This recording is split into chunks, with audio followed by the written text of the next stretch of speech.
The following show is for mature audiences only. Tri-City Sports.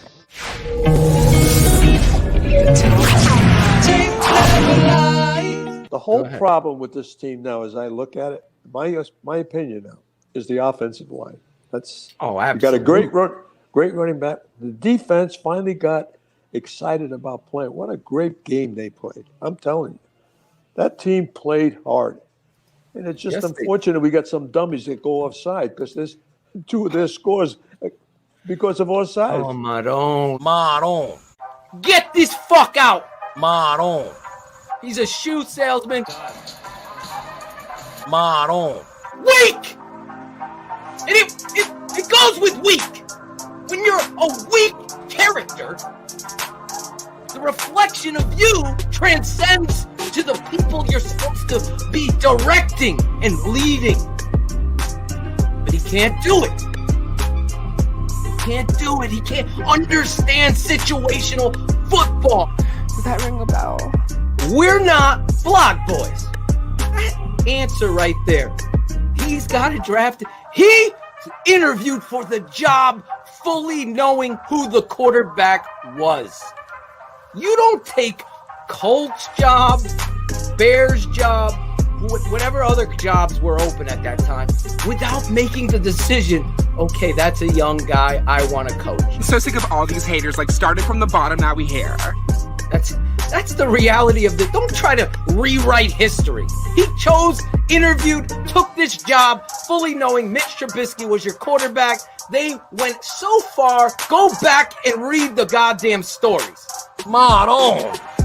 What turned me off from the whole thing, Coach, with Mitch was on that fourth down when he rolled out and he's got his hand on his blocker he runs out of bounds before halftime. And I'm like, this is the playoffs. This is what it's all about. And you're deciding to go out of bounds short of the sticks. And to me, that I've talked about this numerous times on this show. Upstairs, I just don't think Mitch has what you need to be a sustainable NFL quarterback. I said, hold up, wait a minute, something ain't right. Maron. Not a franchise quarterback. And the Bears are never going to win with a guy like that. And there's multiple reasons, and probably because of the coaching staff, number one. Big plays are nice. They're good. Head coach. No doubt about it. No doubt about it. I agree with it. Exactly. And you're seeing today, it's consoling everybody. Yeah, he was consoling. He was consoling Anthony Miller on the sidelines for getting thrown out of a playoff game. Miller gets booted from the game. Gene, this is a play, Jim, because flags are on the ground for unsporting that New York can get involved. Maron. Apparently, I have two guys. One of them, I can't mention their name, that said he headbutted the coach. You're a hater. Be shoe, Matt. Matt, the decision to run it 3 times there at the end of the first Thank you, half, were you JJ. get to halftime and then try to find some solutions and some answers as an offense at that point? Yeah, it was the field position, JJ. I didn't like the field position. And I just thought that for us, you're 8-8. we all need to understand. You're 8-8 in the fucking playoffs.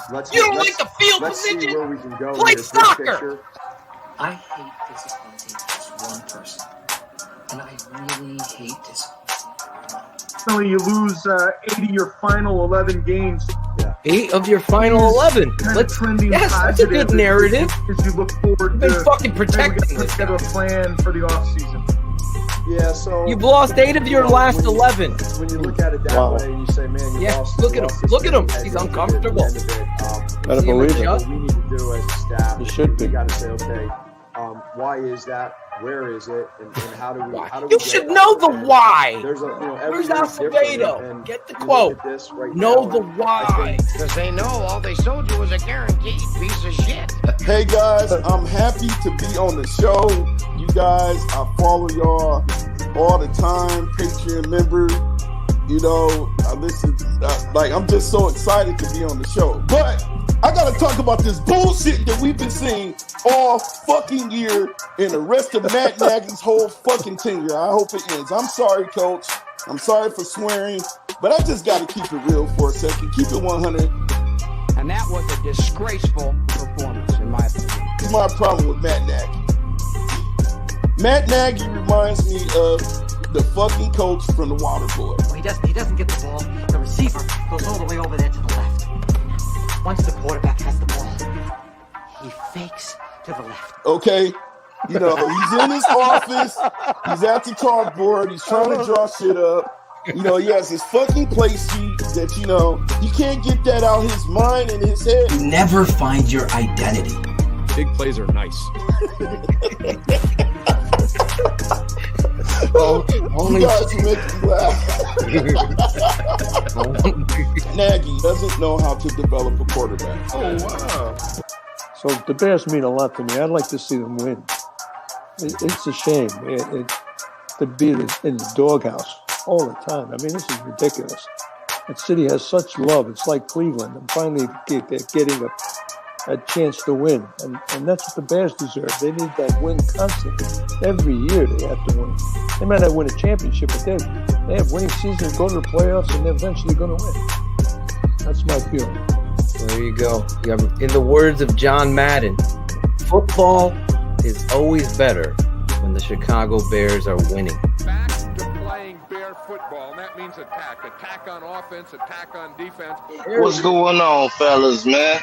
What's up, fella? Look, man, not too much. Is that Matt Nagy crying in the background at your house? No, that's my baby. Look, she just heard this motherfucking press conference, and it pissed her off, too, just as much as it made me mad. On. Trubisky damn near saved his job like a few weeks ago. Go, Tim. Let's be real about it. In Oregon, we went from a 16-point offense to a 30-point offense for 3 weeks, and goddamn Matt Nagy had to put his fucking fingers back in it. Why? I agree. And I'm glad your pops ain't on because I don't like to cuss in front of my elders. You know, Coach O, I love you to death, man. You raised a hell of a man.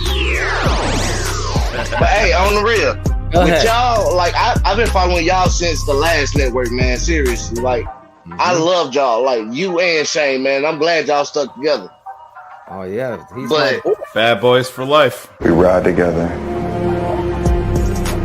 We die together. Bad Boys. But outside of that, yeah, man, I found you with the tape never lies. Period. Like I was pissed off. I think it was actually the New Orleans game last year. And like ever since then, I saw that, and I've been loving y'all. But I agree with everything that y'all be saying. Like seriously, y'all do not miss a beat. I hope that is hope. That's gonna be the quote, the name of this show, Shayne. I hope there's hope. There's hope. I hope there's hope. I hope that there's hope.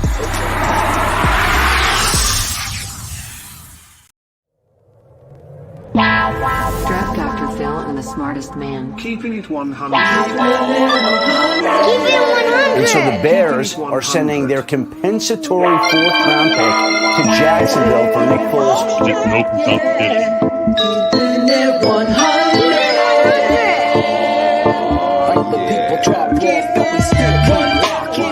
I know we need to run the ball more. I'm not an idiot.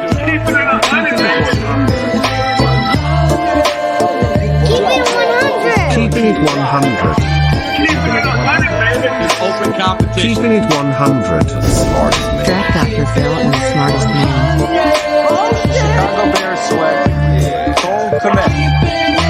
Guess who's back? The two dudes that kept it real. The dynamic duo that you love, the smartest man at Dr. Phil. Breaking down the film, never a problem, kick it straight. Most shows focus on stats, we focus on the tape. We keeping it 100, never running east or west. We coming with that truth, cause that's what our fans expect. Cut off the freaking anchor, moving forward to be free. But don't you worry, Shayne's got the dumbest tweets. It ain't no secret, Phil and Shayne got some haters. But now they're moused up like the true and now and laters. Debaters, stars get kicked like Coach Tabor. Cuts had to be made, we added a barber moderator. Up and down, boys got you double checking. Sad sack strolling like a fool drunk texting. Flexing on the truth cause you know they'll never change. Real, recognize real, that's what you get with Phil and Shayne. 100's what we do when we're breaking down the Bears. Fuck a play or a captain, all of the upstairs. The tape never lies, the truth you see, we analyze, so there's no babies like Maybelline. Straight to the truth with acumen and facts. We got a sad nerd, but he's not just giving nerd stats. Car crash, big impact like Max Sack. Every Wednesday night you got the smartest man and Phil back. Now we know you're smiling like a fat kid with fun dip. We're back better than ever, and we're keeping it 100. Keeping it 100, baby. Keep it 100. Draft Dr. Phil and the smartest man.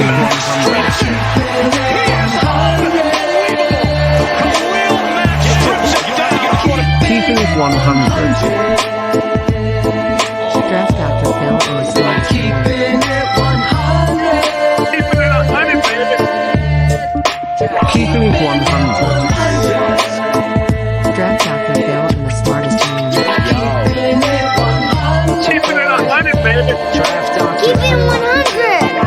Keeping it 100.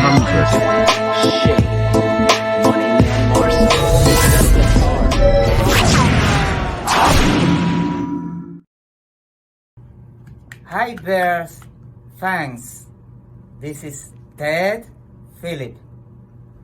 Everything's gonna be okay.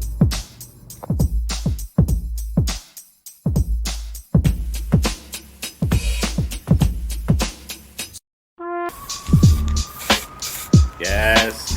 Yo, this is Claudio the Barber, and this is Chi City Sports Keeping It 100. So the roller coaster of a season is finally over, and sadly, the offseason of 2021 has started just as disappointing as the last season ended.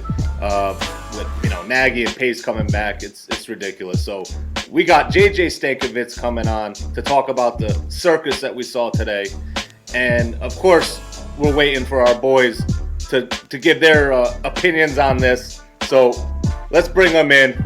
Your boy Phil and Shayne. There they are. What up? Great open, Phil. Once again, you didn't disappoint, man. I tried to go back and capture that was produced before the presser. So I tried to go back and capture everything, and then they dropped the bomb on us, and Shayne killed it with the taps. I'm sure they'll copyright us on YouTube. But that was awesome, though, man. Fuck them all. This dumpster fire for sure. Oh my God. I honestly, the Keeping It 100 music cheered me up because I was so pissed off. Got me fired up to do this motherfucking show for the fans that deserve better than what they're getting here. This today, Shayne, as we said for the patrons on the show last night, I mean, the expectation was the Chicago Bears were going to do something different. They doubled down on doing something. They fucking Somebody did the told worst you. possible thing. They did the worst possible thing. Yeah, And that's status quo. Worse than status quo. All the blog boys, all those motherfuckers that tried to fight me and you and say, Ted doesn't have anything to do. Yeah. The smoking gun was there, George. And we're going to play the presser and do it in our style and talk you through this tonight. Yeah, there's not going to be any frills, no bells, no whistles, no tweets, no cut it out. This is DEFCON 5. We're ready to go and tear this shit apart because it's what you saw on the little sign off, hashtag fuck you Bears fans. That's what was said today. Absolutely. And it was. I'm saying you guys are so fucking dumb. You're going to pay for tickets anyway. Yeah. I got that season ticket holder. You better fire someone. You fired nobody. It's just what I said in the rant after the game, Shayne. It's fucking 50 times worse. It's the most disgraceful showcase of fuck yous. Millhouse leading the motherfucking way. Guess what? You are making football decisions, Millhouse, because you're in charge of who's making the decision of the football people. That's what the president and CEO, who you trust, George, does. It's disgusting. It's disgraceful. It is the most embarrassed I've ever been in watching my Bears, and there's been some embarrassing losses. This takes the cake. There's been more embarrassing losses than signature wins for a very long time, for a lot of years. I mean, what's the signature win for Matt Nagy right now and Ryan Pace? The winning. The only win that was beating Green Bay to win the North. That was their signature win. And that wasn't even that impressive. They could have made the statement game 1 last year. Oh yeah. Everything was set 100. up. And how did it start off, Phil? It could have been a house call to Tariq Cohen and formation. The handoff. It's ironic how it says a lot. Says everything about this fucking franchise. Yeah. Let me back this up a little bit. Obviously, Ted Phillips and George show themselves. They would have been better off doing what we said. If you're going to keep these guys, just send the fucking memo to the world. Yeah, Jason Leisure said, why did you have to have a press conference with us? Send an email. What changed? Nothing. Nothing changed. And we're going to get into it. Those fucking trolls that don't like Phil and Shayne, or especially me talking over the coach or the presser, please go to the other network, watch fucking something else. Watch another show. Tonight, we're going to tell you what's truly being said through the corporate world. That's what it was today. A lack of leadership, a lack of accountability, a lack of a plan, and a lack of understanding that the reason you are the Chicago Bears is because football is the fucking reason. Football, not the fucking money, not the pandemic, not the quarterback, not Ryan fucking Pace and his pussy ass. Great haircut, Lawrence Funk. Shout out to you. Great haircut. Everything else about Pace made me want to fucking vomit. And the head coach and his comedy act after a loss just transcended and carried over here. He's laughing at Pagano. Here's another scapegoat. Here he stands. And everybody before. This is a reason why you can be you in a culture of players and be friends with them all, and you can fuck over your colleagues and never hold the right people accountable. Today was a showcase of 8-8 being okay. Mediocrity, as Shayne, you said last night. What was it? 180 and 180. Yeah, 160 and 160 over the last 320. And there's no worse place to be than an NFL purgatory. And the Bears are firmly entrenched there, Phil. And the way that this whole thing is constructed, do they have a chance to come out and shock people? And if they hit on a quarterback, we weren't the only ones that got, as fans, that got told to go fuck ourselves today. George and Ted took a shit on Mitch Trubisky today. Absolutely. Ryan, like he wasn't even there. Ryan Pace was such a fucking pussy when they asked him. And I got to shout out, what's his name? Mark Potash, asking the fucking hard question, doubling down. Yeah, but that's the thing. Did you see him clench his teeth? Yeah, right? Exactly. You should have took Watson. You should. Why did you take Mitch? And you're getting this way. And then there's no mention of Mitch. It's mention of quarterback. And you're right. They took a bit. Mitch is the scapegoat. Pagano's a scapegoat. And here they are. COVID was a fucking tent cover, a fucking Mary Poppins umbrella. And they should have doubled down more, Phil. I understand I think because we got excited because they asked a couple of hard-hitting questions. We normally don't see that. But this is not that hard to figure out. You guys have heard me talk. I'm a law of Occam's razor guy. Simplest solution more times than not is usually the best one. Mm-hmm. And you saw how irritated the fucking owner of the Chicago Bears, George McCaskey, he even used the words, Ted and I get painted.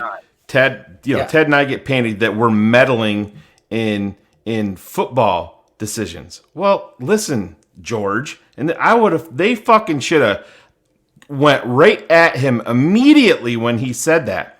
Nobody is sitting here saying that George is walking into the draft room or free agency and say, I want this guy. I don't care what your board says. Nobody is saying that. That's what George is implying because that's easy. But that's bullshit. You cannot, everybody that sat here, Phil, and told you and I and Cars and Claudio and everybody at this network that you guys are so fucking stupid. Ted Phillips is there. He has nothing to do with football decisions. Who's hiring the GM? Who's hiring the head coach? Who's the general manager reporting to about every move that is made? Ted Phillips. Exactly. And it uncovered there. And what did they say multiple times? Oh, you guys, everybody thinks that clearing the decks and blowing this whole thing up is the way to go, and it's not. No shit, Ted, because you should be fucking nuked. You should be thrown out with that. They've never blown it all up, Phil. George ever. He's alone with his fucking 90 fucking year old board. And nobody has any football acumen, which is the most important thing. It took him 50 years to put HD TVs in the fucking lobbies. And now it's going to take him 50 years to figure out that the president of the fucking football franchise shouldn't be a bean-counting fuckface that cheated on his wife, slept with the secretary, married her, and that's your face? That's the face that's out there reading his fucking script? Yeah, Ted, I'm calling you out. It's embarrassing. That's your boy, George? No pun intended to the 80s. But yes, karma, chameleon. It's a fucking joke that Ted Phillips is even shown on the fucking screen. If he wasn't a part of football, blog boys, the Bears blog, and down the line, all of you that fought us, we're meatheads. You hear the whole fucking story. Not a meathead. I'm a football guy. I got it right. Shayne got it right. Cars got it right. We're standing there watching this display. We're not meddling. You're not making the fucking decision on football. You kept the shoe salesman and the guy that had 4 swings at a quarterback. 4. Chase Daniel. He counts 2. Glennon. Do we got to go down the list? You missed on the fucking dynasty players. You missed on 2 of them in the same draft. And you took Trubisky. And listen, would they be the same players? We could debate that all day. But Phil, these are the guys that are hiring. These are the guys. You're a football motherfucking guy. We're going to get into this, but most of the people that are here have watched and listened to what unfolded today. You know, out of the gates, I get totally. I knew that they were going to lead everything off with COVID. We talked. I understand it. You have to read the room a little bit. And I was happy and I was proud that they singled out Andre Tucker.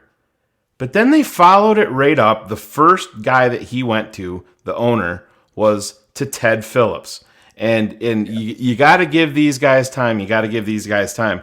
And this is compliments of Dan Durkin. And here's some, for all you stat nerds that think that football is driven by nothing but stats and your calculator to figure out algorithms, here's some fucking numbers for you to crunch.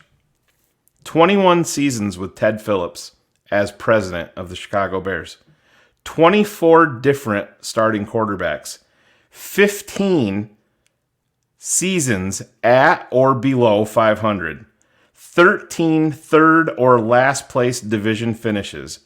10 seasons with a losing record. 6 playoff appearances. 5 division titles. 3 playoff wins. 1 Super Bowl appearance.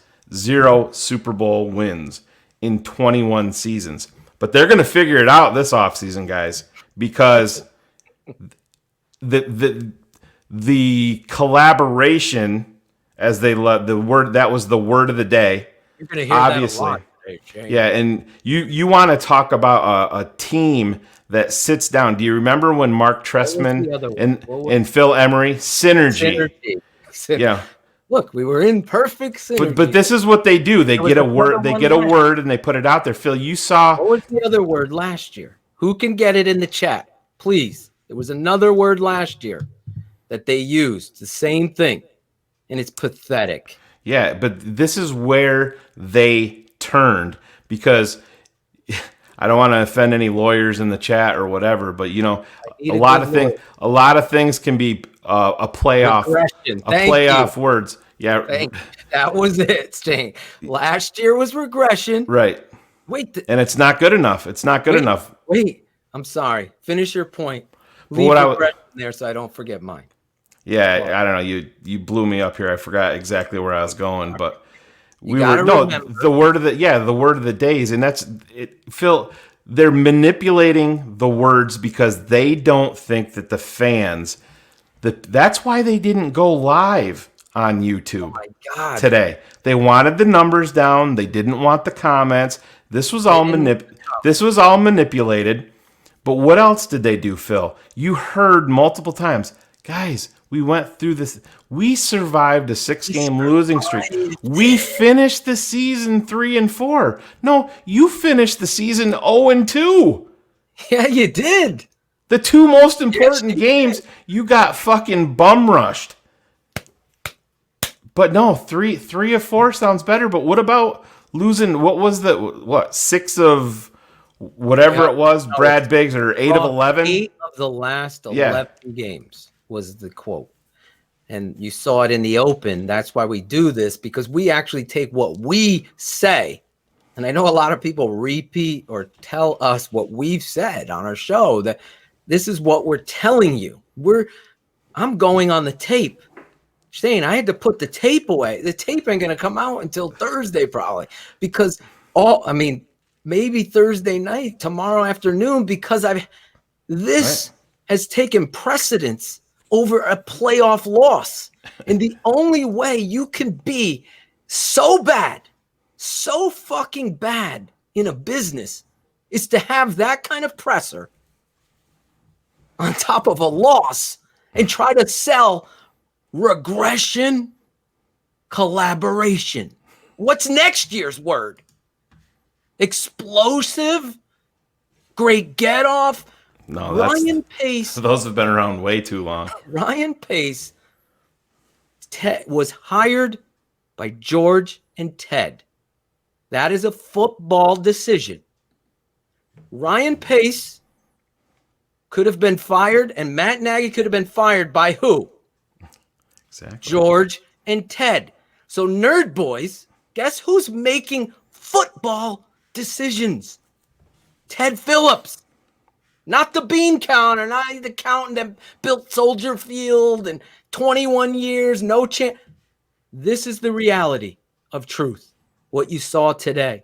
And you'll hear it tonight after our guest. We're going to go through the interview. We're going to pause it and translate what this corporate, because this isn't a football business. This is a corporate business that's talking down to the fans in such a disgusting way. There's no faith.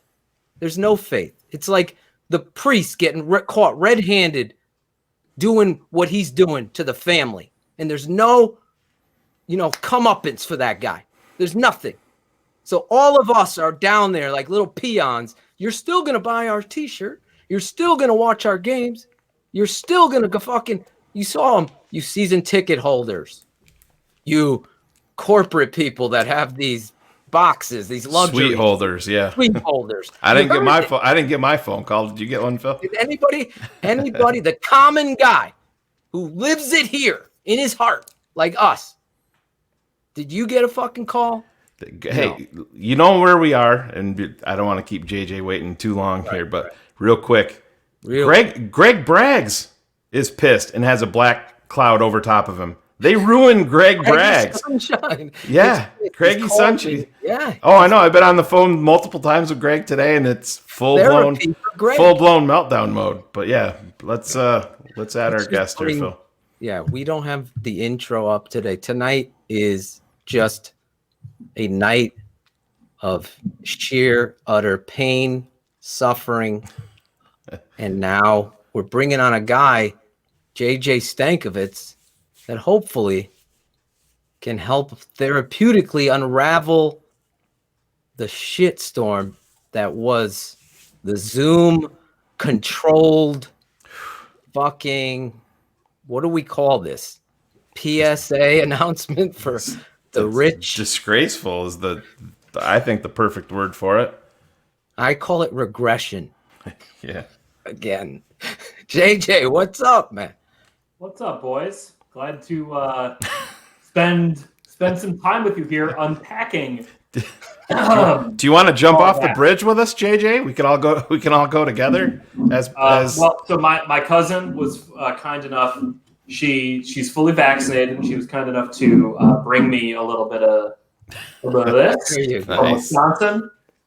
I've had a very long day, and I'm going to enjoy this while we talk about football here. I don't blame you, JJ. I want to kick it off here in just a different way.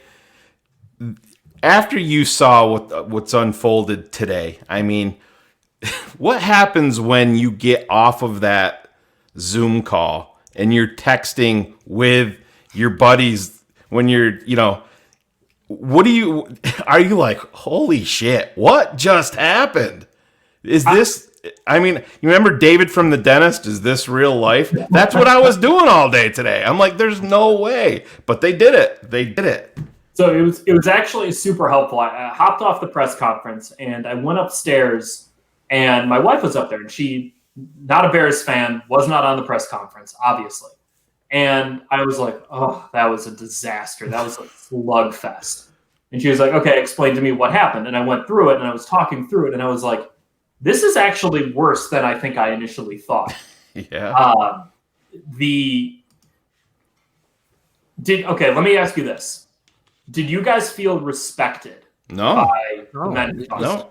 We just went through about 30 minutes of why we felt like we were pissed on. The only thing, legitimately, the only thing that made me proud today was them honoring Andre Tucker. That made me feel good. And then after that point, it was Thelma and Louise jumping off a fucking cliff. It was JJ. I mean, what? Talk about not being able to read a room. I mean, we all know that optics matter, and you're going to bring Milhouse, Ted Phillips out in front of everybody, and you're going to praise him for everything that he's done. I just read a breakdown that Dan Durkin had of the accomplishments of Ted Phillips in 21. It's embarrassing, but as a reporter, if you said to George McCaskey today, what is priority number one at Hallis Hall? 100% chance he says winning. And we all know they're full of shit. So this was the lead to my column off of that press conference. And it was going back to, I know I've talked about it on this show with you guys, what Dick Butkus said about challenging George Hallis and saying, I don't think you want to win a Super Bowl. Yeah. And I led my column with that of like, what would George McCaskey say if Dick Butkus walked into his office after this and said, George, I don't think you want to win a Super Bowl? Would he say, we absolutely do? Or would he say, I'm comfortable keeping my friends in their current positions?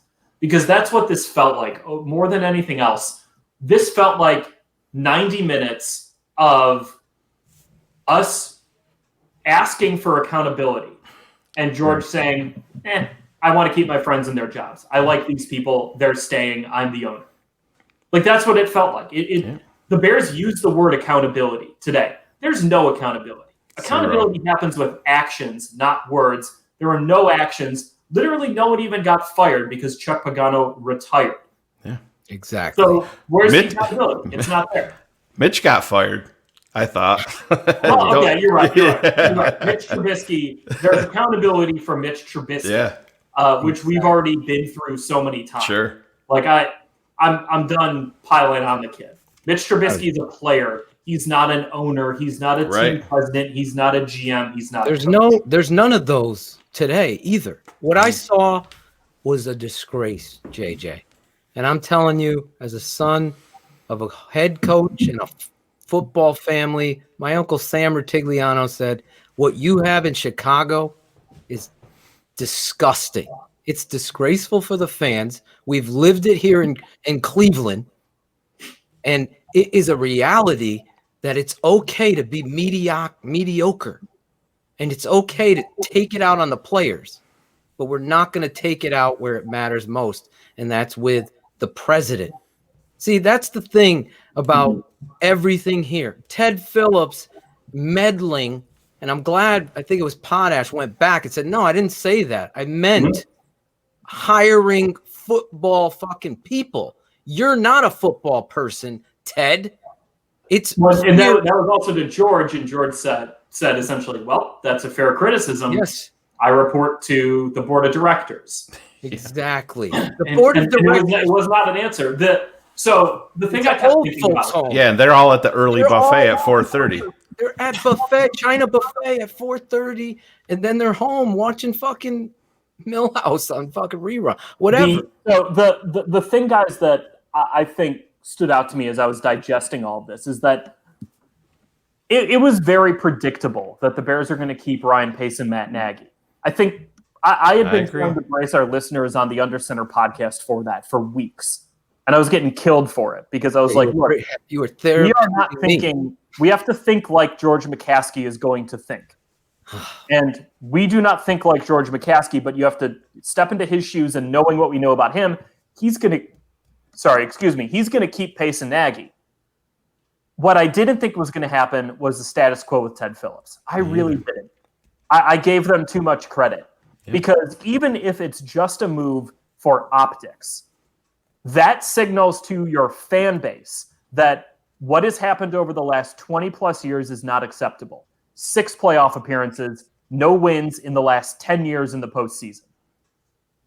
Right now, by keeping the status quo from the top down, that signals to your fan base mediocrity is fine. Yeah. And they don't care. That's the thing. This was such a condescending press conference.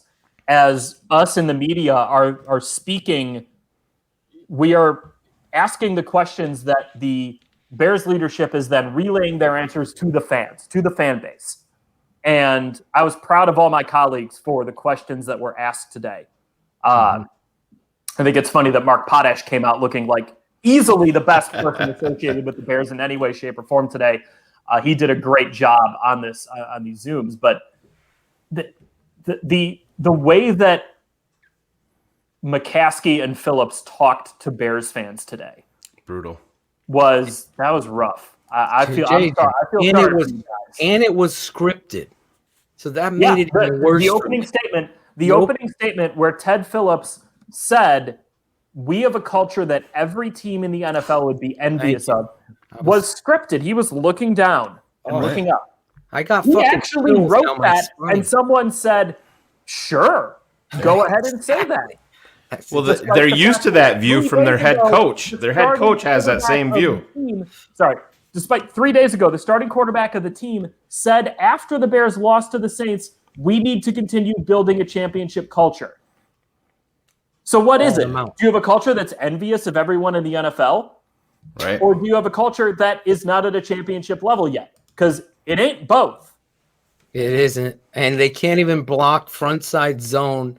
And the X's and O's part of this shit doesn't even come into play with the politics that you saw today in the condescending, completely lack of leadership. That's the thing.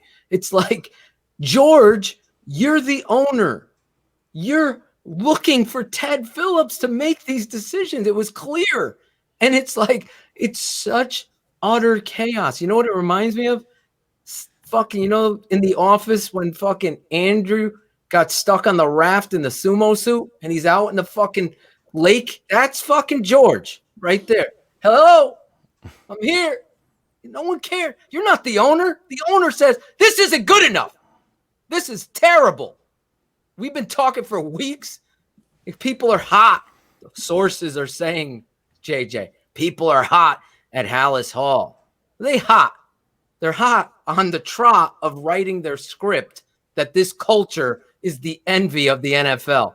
Oh, by the way, no. So I don't like the Bears didn't have to fire everyone to reassure the fan base. That's the thing here. That George McCaskey and Ted Phillips talked like it was either fire everyone or don't. Exactly. There's a middle ground here. Keeping Matt Nagy and Ryan Pace, but acknowledging their mistakes beyond the way that George McCaskey and Ted Phillips did today would have been maybe a step. But the bigger step would have been keeping both of them, but hiring a president of football operations, hiring a football person to run your football operations. Because while Ted Phillips does not meddle in football decisions, that is not something he does. Through everything I know, he's not doing that. But Ted Phillips. It's really a play on words, JJ, and that's what drives me nuts. Ted Phillips controls the contracts of Ryan Pace and Matt Nagy. And he also is a part of the process of hiring everybody that makes football decisions. The GM of McDonald's is not saying, hey, I want you to go out and get Trey Lance. He's not doing that. He probably doesn't know who Trey Lance is. Right. What he's doing is saying, I am hiring you because I think you can make the right decisions. We are at the point where that has not happened. So if the Bears had just gone out and hired someone to be above, and I know it would have been McCaskey and Phillips doing the hiring, by the way. Right. Problematic in and of itself. But just hire someone to be above Pace. It's almost like a baton pass. Someone who Pace reports to who is a football person. That's what the Bears needed to do and did not. JJ, and I'm going to double down on this, when you hear George, his opening statement is, after the COVID thing, is, I trust Ted. I trust Ted. By the way, Phil, doubles down. Press conference at that moment. What's that was the moment where he lost the press conference. And that's the showcase, Jay. It starts right there to show you that Ted is the guy, the puppeteer. He's the one. And all of these guys fought with me forever. And I've said it forever. I never forget it. A former player told me, listen, Ted Phillips is in charge of the coaches that go into this place and how they decide who those coaches are. He has the ear of the McCaskies. They're the owners. They believe in his word. It's like the bully, it's just awful. Today was a freaking condescending, ugly showcase. I've never felt more anger and embarrassment and disheartened in my soul. I mean, seriously, I've loved this team because of Walter Payton. I live in Connecticut. I could have been a fucking Patriots fan living it up. But here I am watching, and I can fix this. If I watch that show, you can hire me tomorrow as the president. This shit would be fixed. That's how much I know these guys are fucking shoe salesmen. It's like, are you fucking kidding? You just kept it the same, 8-8, and when they doubled back on it, what did George have to say about that? 2019 and Vic Fangio was the reason you won in 2018. Let's not fucking 39 turnovers. Let's not twist this fucking story for Matt Nagy. Matt Nagy is an awful head coach. It's very clear. You're going to be in the same spot or worse next year. So all we're doing is keeping this, and I'm keeping it 100. We're just keeping this charade, because you know what, JJ? Nobody's more qualified than this network to say, here's the X's and O's. Olin Kreutz is qualified. He'll say the same thing. There's nothing fundamentally being taught on offense that stands out to say this is a winning culture that everyone envies. Tell them about Steve Edwards, Phil. Remember Steve Edwards, former Bear offensive lineman? Steve Edwards came on the show. This is so embarrassing. And doubled down on what my father and I were showcasing on X's with the O's. We were talking about how you block zone. inside, outside. Olin said the same thing. He just didn't put it out there like Steve. Steve said, Harry Hiestand, I got coached by Harry, and I got coached by Juan Castillo. Neither one of them coach this style of blocking, to block backside or block the line of scrimmage and not get to the second level until. And he said verbatim that Matt Nagy is telling, this is how you are going to block my offense. You are not going to teach it how you know it. And if you don't do it, you're out. And that's what he did. Harry from Notre Dame. Mm-hmm. His reputation could be whatever. A lot of people have great reps, whatever. But Harry is a teacher. And when Olin Kreutz, who, by the way, he would be my motherfucking president. Mm-hmm. He would be I don't care. Olin's a football guy. He would keep it on Front Street. That's going to be my all offseason. All you're going to hear me saying, I know he's your colleague, Olin Kreutz for president of the Chicago Bears, because he will get the right football GM, the right guys in there that understand the importance of teaching and fundamentals and accountability. Everything the charade said today is bullshit. It's not happening in Chicago. And Steve Edwards proved it by knowing Juan Castillo, knowing Harry Hiestand don't block. You don't block inside or stretch zone plays like that. The evidence is there. This is Andy Reid and these guys. This isn't Andy Reid's offense. You don't have that talent here, JJ. And you're trying to do something. You can't go against offensive line. Who's the most important coach on your roster when you're an offensive coordinator or offensive coach? The O-line coach. Every time. Lot to unpack there. Yeah. That's my rant, JJ. It's a good rant, and it's a fair rant, and it's also why these run schemes have not worked over the last couple of years. There's going to be plenty of time to talk about the on-field implications of this, which I know we're going to get into. But I want to go back to, this is how you're addressing your fan base. Yeah, it's. I don't think I can drive that point home more. Like, this was bad. This was really bad, and we did a show on it here on NBC Sports Chicago on Wednesday night, where I thought my colleague Adam Hogue brought up a really good point. He was just like, this is something that the board of directors needs to evaluate. Right. Like, this disaster, there should be an emergency meeting tonight about it. But the thing is that the Bears, you guys are such great fans that through thick and thin, and mostly thin lately, still tuning into games, still spending your money on jerseys, still doing all the things to make the Bears a $3 billion franchise.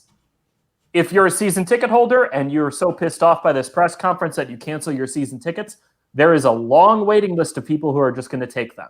Yep. And I'm not saying this is a bad thing. I'm saying that the Bears are taking their fan base for granted right now.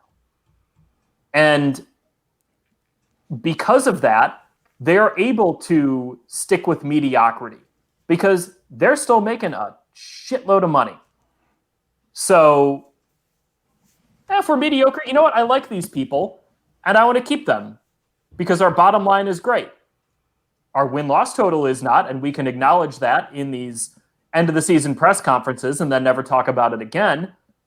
But ultimately, if the Bears' priority is not to win a Super Bowl, it's to make money, and they're really good at making money, and they're not really good at winning Super Bowls. I thought when you said, JJ, that you thought that there would be something. We've talked about it here. That if you weren't going to do anything, you didn't even have to get rid of Ted. You could just push him to the side. So you're not strutting him out on a Bears 100. You know, you're not having him on your Chicago Bears podcast being interviewed about the team. You hire a guy, and then you're bringing back Matt Nagy, bringing back Ryan Pace. But the difference this time is they have red bullseyes pointed on their foreheads because the football guy is going to look at them for the year, see if they're worth moving forward with. Accountable. Just use the word. Someone to hold them accountable. Guardrails. That's the thing, guys. There would be guardrails. Yeah. So if Ryan Pace says, I really fell in love with Trey Lance, and we are going to move up from number 20 to number 7 to go get him. Oh my that God. director of football ops might be like, slow your roll a bit there. Yeah, exactly. You got some other needs on this roster. Are you really sure about Trey Lance? There are no guardrails. And in a sense, that is not a bad thing. Like in just a vacuum, it's not a bad thing that when Ryan Pace wants to do something, he goes to Ted Phillips and George McCaskey and they say, no questions asked, you go do it. Because, hey, they had to deposit $90 million into Khalil Mack's bank account when they traded for him. This is an ownership group that got accused of being cheap quite a bit. They're not cheap. Right. Give them that. But when you don't have guardrails for these big decisions, you open yourself up for Mitch Trubisky. You open yourself up for a Robert Quinn, of people being like, hold on a second. Maybe think about this a little bit more. And maybe you have better ways to spend your money or spend your draft capital. There's none of that right now. And there won't be that when Ryan Pace goes to pick another quarterback this year. Those guardrails are not going to be in place, and he can go do whatever he wants and get aggressive as he wants and potentially mess up this franchise for years to come with what he does this offseason. Yep. JJ, staying to get off of the ownership group and team president a little bit, did you take away anything from today about how they were talking about how you expect them to attack the quarterback position? Do you think they're going to attack it? I've been saying I think they need to address it in free agency and double down in the draft. The Bears have never done that. Well, they did kind of. Yeah, exactly. They just didn't do it the right way. Exactly. But do you, Kansas City went from 27 to 10 and took Patrick Mahomes. The Bears are at number 20. Do you think that that's going to be that's ultimately going to be their move, or are they going to? This is going to piss people off in the chat room. Phil and I have talked about it. There's a guy out there that has a relationship with Ryan Pace that's running a team that's probably going to be drafting a quarterback. And I look at a guy like Sam Darnold. Is that going to be the Josh Rosen type? He's younger than Joe Burrow. You know how NFL coaches are. I can fix him. It's going to happen with Mitch. Sean Payton's going to pick him up, or he's going to go out to San Francisco. I can fix him. But did you take anything from today about how you expect them to address that position? Because it's number 1, number 2, and number 3, and the rest is offensive line right now. So when you're betting on a Super Bowl champion or World Series champion like 8 months out, and it's like White Sox plus 500, but they're the top odds in the American League. I kind of feel like right now, without getting into everything, because we haven't. The Bears have not really started this process yet in earnest. I think like the number one, the top of my list in terms of odds, which would be probably call it plus 400, is trading up for a quarterback in the draft. That's how they address it. Yep. I think this is ripe for the Bears to get aggressive, trade up. Maybe you fall in love with Trey Lance. Maybe you fall in love with Mac Jones. Maybe you fall in love with Zach Wilson and you move up to number 3 to go get him. I think that is the general perception I got today. Now it's January 13th, so we got a long ways to go here. But given the Bears' cap issues, I don't know how you actually go out and get a starting quarterback in free agency. Like if Jimmy Garoppolo gets cut, someone who Ryan Pace at least had a passing interest in 2017 until the Patriots wanted a first-round pick for him before that season. So someone he's scouted.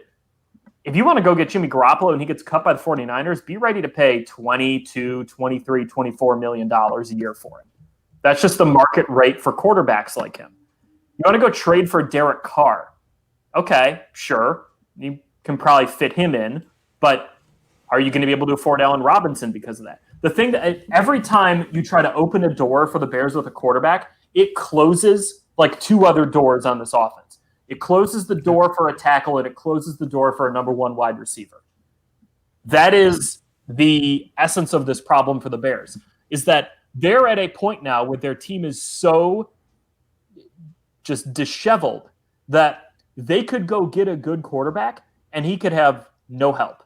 His help would be Darnell Mooney, Cole Kmet, David Montgomery. 3 players who are good, but are not Allen Robinson, right? So we're not talking about a quarterback coming into a great situation here. And sometimes that leads to the quarterback then struggling, which would then lead to Ryan Pace and Matt Nagy getting fired. But doing all this means you're borrowing resources from the future. That then means the next GM is going to have a big project on his or her hands. Exactly. Yep. And that's why it should have been a clear fire everyone. It should have been. I mean, that's what it's really not that hard to really and when people say, well, they got money invested, they got to pay all those coaches. It's nothing for them. I've talked about this 100 times. Whatever their staff is paying is nothing for them. There's no cap to a coach or a coaching staff. They're billionaires. They're making money right now as we speak. Someone's buying a fucking Fanatics Chicago Bears hat right now. And that's what they're living off of. It's the NFL. It's the Chicago Bears. Maybe they're not buying it tonight because they're so fucking pissed. But later on tonight, when they're drunk and they accidentally fucking order something, like JJ right now. But I'm having half a beer. JJ, if you turn it around and I happen to think that that's probably right. They're going to make the move. But at the same time, if these guys are at the end of their rope, and this is a prove-it year in 21, are they going to tie everything? They're going to tie their hopes and dreams to a rookie quarterback? Yeah, that's a good question. That's why I'm bringing. I don't think Sam Darnold is the perfect prospect, and I'm not promoting it. But the kid's 24 years old. There's still upside there. It's going to be probably a Rosen type deal. You're not going to have to flip your first rounder to him.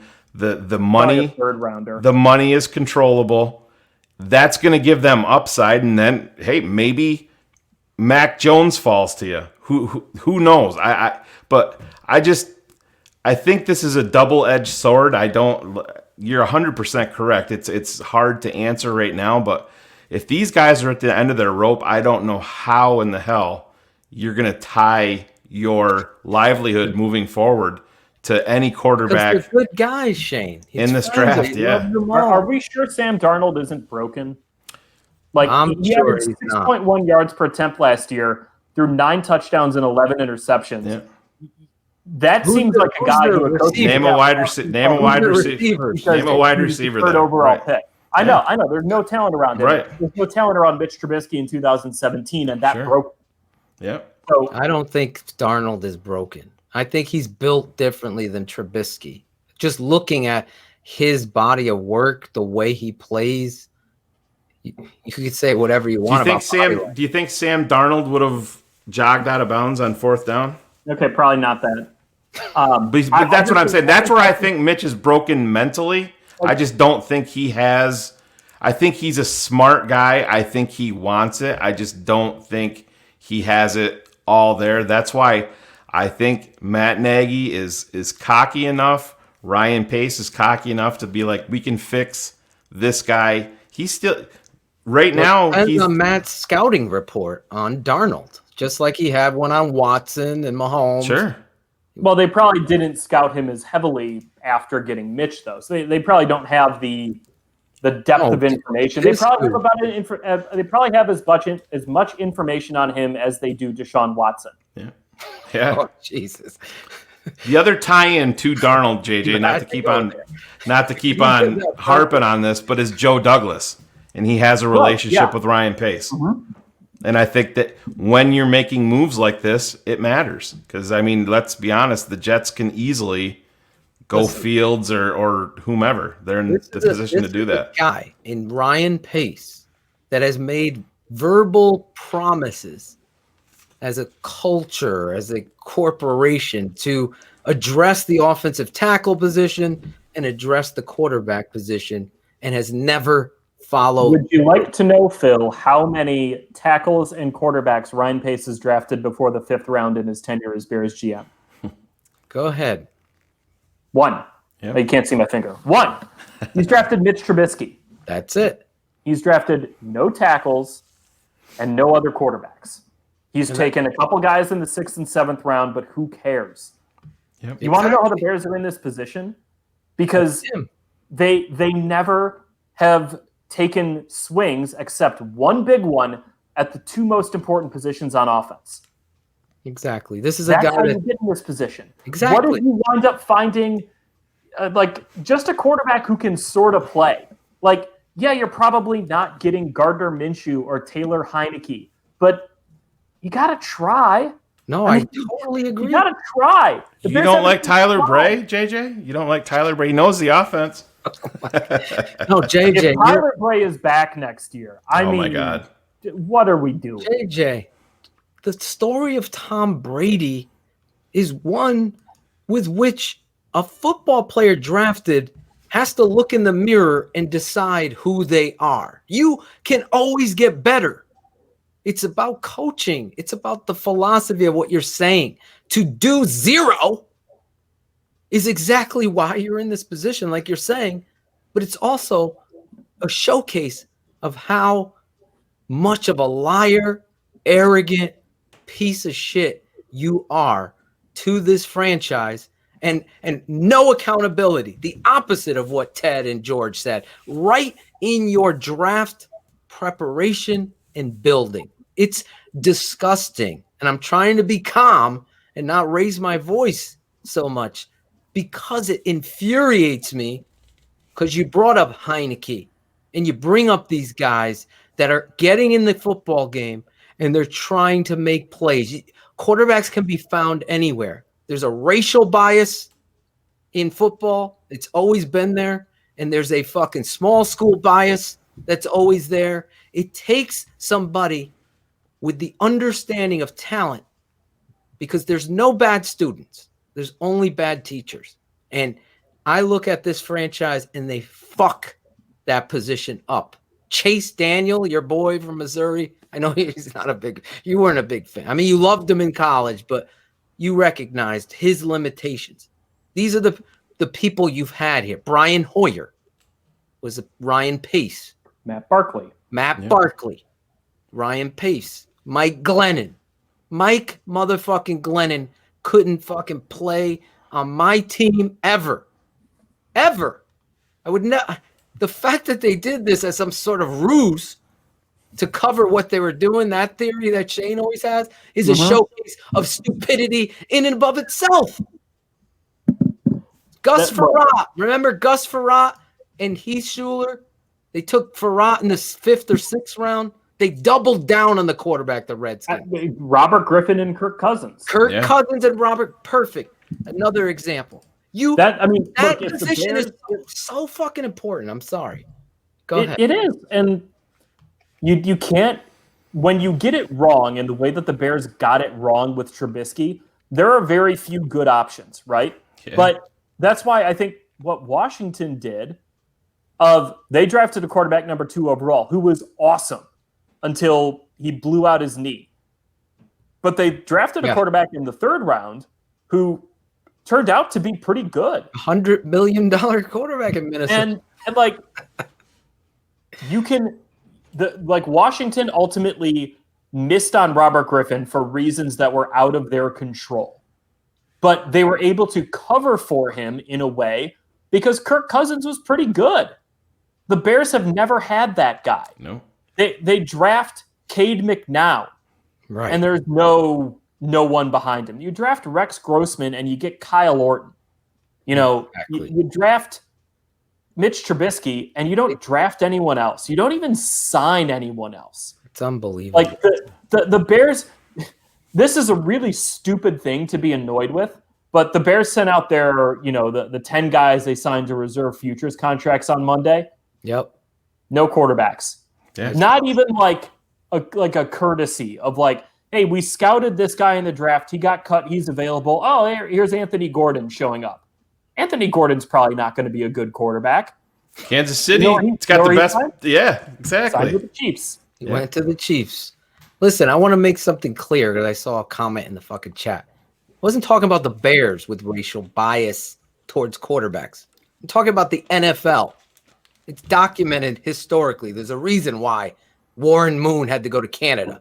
Let's not get it fucking twisted. It's a Hall of Fame quarterback having to go to Canada. There's a reason why black coaches are so few and far between. Exactly. Because it's a quarterback-driven league, and the league has kept too many black quarterbacks out and down for too long. Exactly. Steve Penzick, PJ Walker, he gets in there, and he plays damn well. Yeah. Better than some of the shit we've seen here. So I Phil, know we were beating the drum last year in round 2, and a lot of people did. We were beating the Jalen Hurts drum. Just to have a guy. Imagine if we there. had Jalen Hurts. Would you feel different today, JJ, a little bit, if you had a Jalen Hurts? Probably, yeah. Oh, yeah, like, me too. how could you? I would say there's some hope there. Sure. Exactly. Hope that And you that's can what it's build all about. Exactly. And And talents. Right now, there's no hope. you didn't get to see the fucking open of the show because we had Gary Williams and Tim Madison, two of our patrons. And Gary had the greatest line, and that's the title of this show tonight. We hope that there's hope. Think about that, how deep that is. And that's the reality. Like you said, there's no hope. All we are is sitting here hoping. And the reality is we got the fucking dumbest people. Let's go back to the presser, and I want your opinion. Why is this big pushback on two things? The contract and the play caller. Because the Matt Nagy not saying I called the plays there, or Bill Lazor called the plays. That's what a head coach does. You know what he did? He denied. He played Bill Clinton. I did not inhale. That's what he did. And it's such a disgrace, again, pissing on the fan base. Just be real. Your culture and accountability. Allen Robinson goes, I have no idea who's calling plays.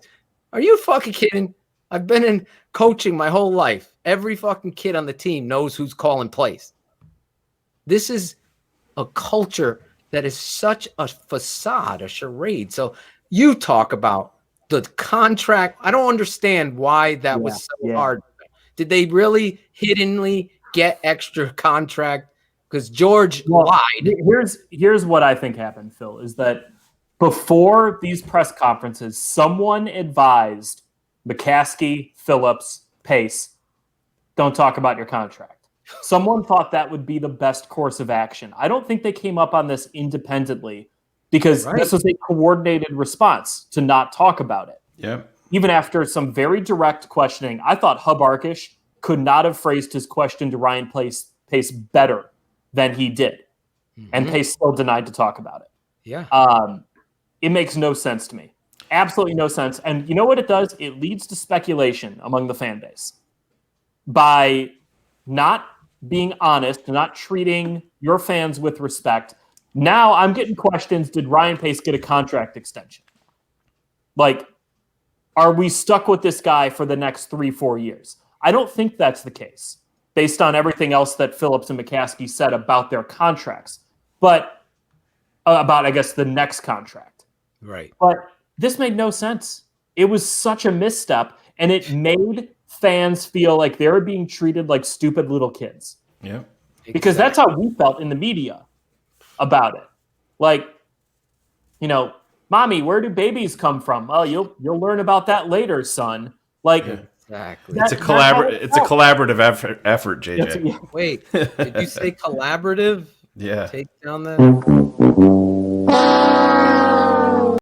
Collaborative. Every time we say it tonight, we are going to put up Millhouse, a.k.a. Ted Phillips, who we call here. But this thing is just It was so poorly planned. Yep. Like, that's the other thing, is that this press conference was a disaster of planning. Because for whatever reason, these guys believed that their message would resonate.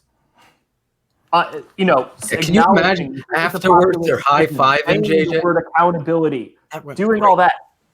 I ran a poll on Twitter during this press conference where I just asked, hey, how do you think this is going? Good or bad? 95% of about 3,000 people said bad. Wow. About 5% are Packers fans who follow me on Twitter. Yeah. Like, I did not encounter a single Bears fan who accepted what was being fed to them today. Like, no one did. So someone has to go back and evaluate that at Hallis Hall. Man, we really messed that up. Like, of all the other things that need accountability within this franchise, this press conference today, there needs to be some accountability here. They talked about it. And you know what? The ironic thing is, just like Matt Nagy, you talk about accountability. Sorry, guys. I just got a text. Go ahead. From someone, I'm not going to name him, someone who I'm friends with, who just said, I still can't get over the image of Art Rooney's phone ringing and him being like, oh, God, it's McCaskey calling again about his shitty team. Exactly. Well, you should share Keepin It 100 who said that, because that was brilliant. I'm not going to share who that was. But let's think about accountability. Here you are preaching it in this facade. I have yet to title this shit show, this circus act. There's so many. I was given titles beforehand, the night before. I tagged you in them. Fucking mill houses, meeting rooms, all this shit, right? But then this culture is played out on the football field with whims, and then again with Anthony Miller. In the biggest of games, the reality of a head coach. That's a good culture. That was the only thing I was pissed, because I was giving you props on Sunday because you fucking hit the home run question on Sunday, asking about that. But today, I wanted someone to ask George about what he thought about those players fighting on the football field and doing it again. I wish we got to it. I wish we did, because there was so much to get to today. I mean, I even I still asked the question, but I even had to half catch myself, because there were other things I wanted to ask Ryan Pace about besides Allen Robinson. And I still went ahead and asked about A-Rob. If this were a traditional press conference setting where we're all in the same room and it's not as stilted as next question, next question, next question, that probably would have been asked today. Yeah. I wanted to, since you're, because I would like to know too. I would like to know, if you have such a great culture, why are you punching people on the football field? Yeah, absolutely. The team is a reflection of its head coach. That is the definition of football. JJ, we had a guy reach out to us that's actually neighbors with Mike Furry, and has a relationship with Mike Furry, and Mike Furry has shared with him that he has the single worst wide receiver room that he's ever been a part of in any level of football. He said, I have two guys that know anything about football acumen. Yeah, when it comes to football acumen, he goes, I have two guys in my room, Allen Robinson, Darnell Mooney. Doesn't that really speak to, supposedly Javon, Anthony Miller, and Riley Ridley are all attached at the hip? Ridley is not. Look. I kept getting questions about Riley Ridley. Everybody. I've been getting questions about him for over a year. Yeah. Every time I kept saying it, if he could play, he would play. With Anthony Miller, the Bears traded a second and a fourth round pick to go get him. He's terrible. What do you have to show for it? A good rookie year and regression and then regression. Javon Wims, he's a seventh round, whatever. It's actually kind of impressive that Javon Wims has made it this far as a seventh round pick. until he punched C.J. Gardner-Johnson and effectively ended his NFL career in that one moment. Until then, he dropped the pass against the Saints and really effed his NFL career at that point. But I was gonna say, don't forget that. Whenever we hear about, it's collaborative. Oh, JJ. Whenever we hear that about that with draft picks, Anthony Miller, collaborative effort. Well, okay. Has it worked?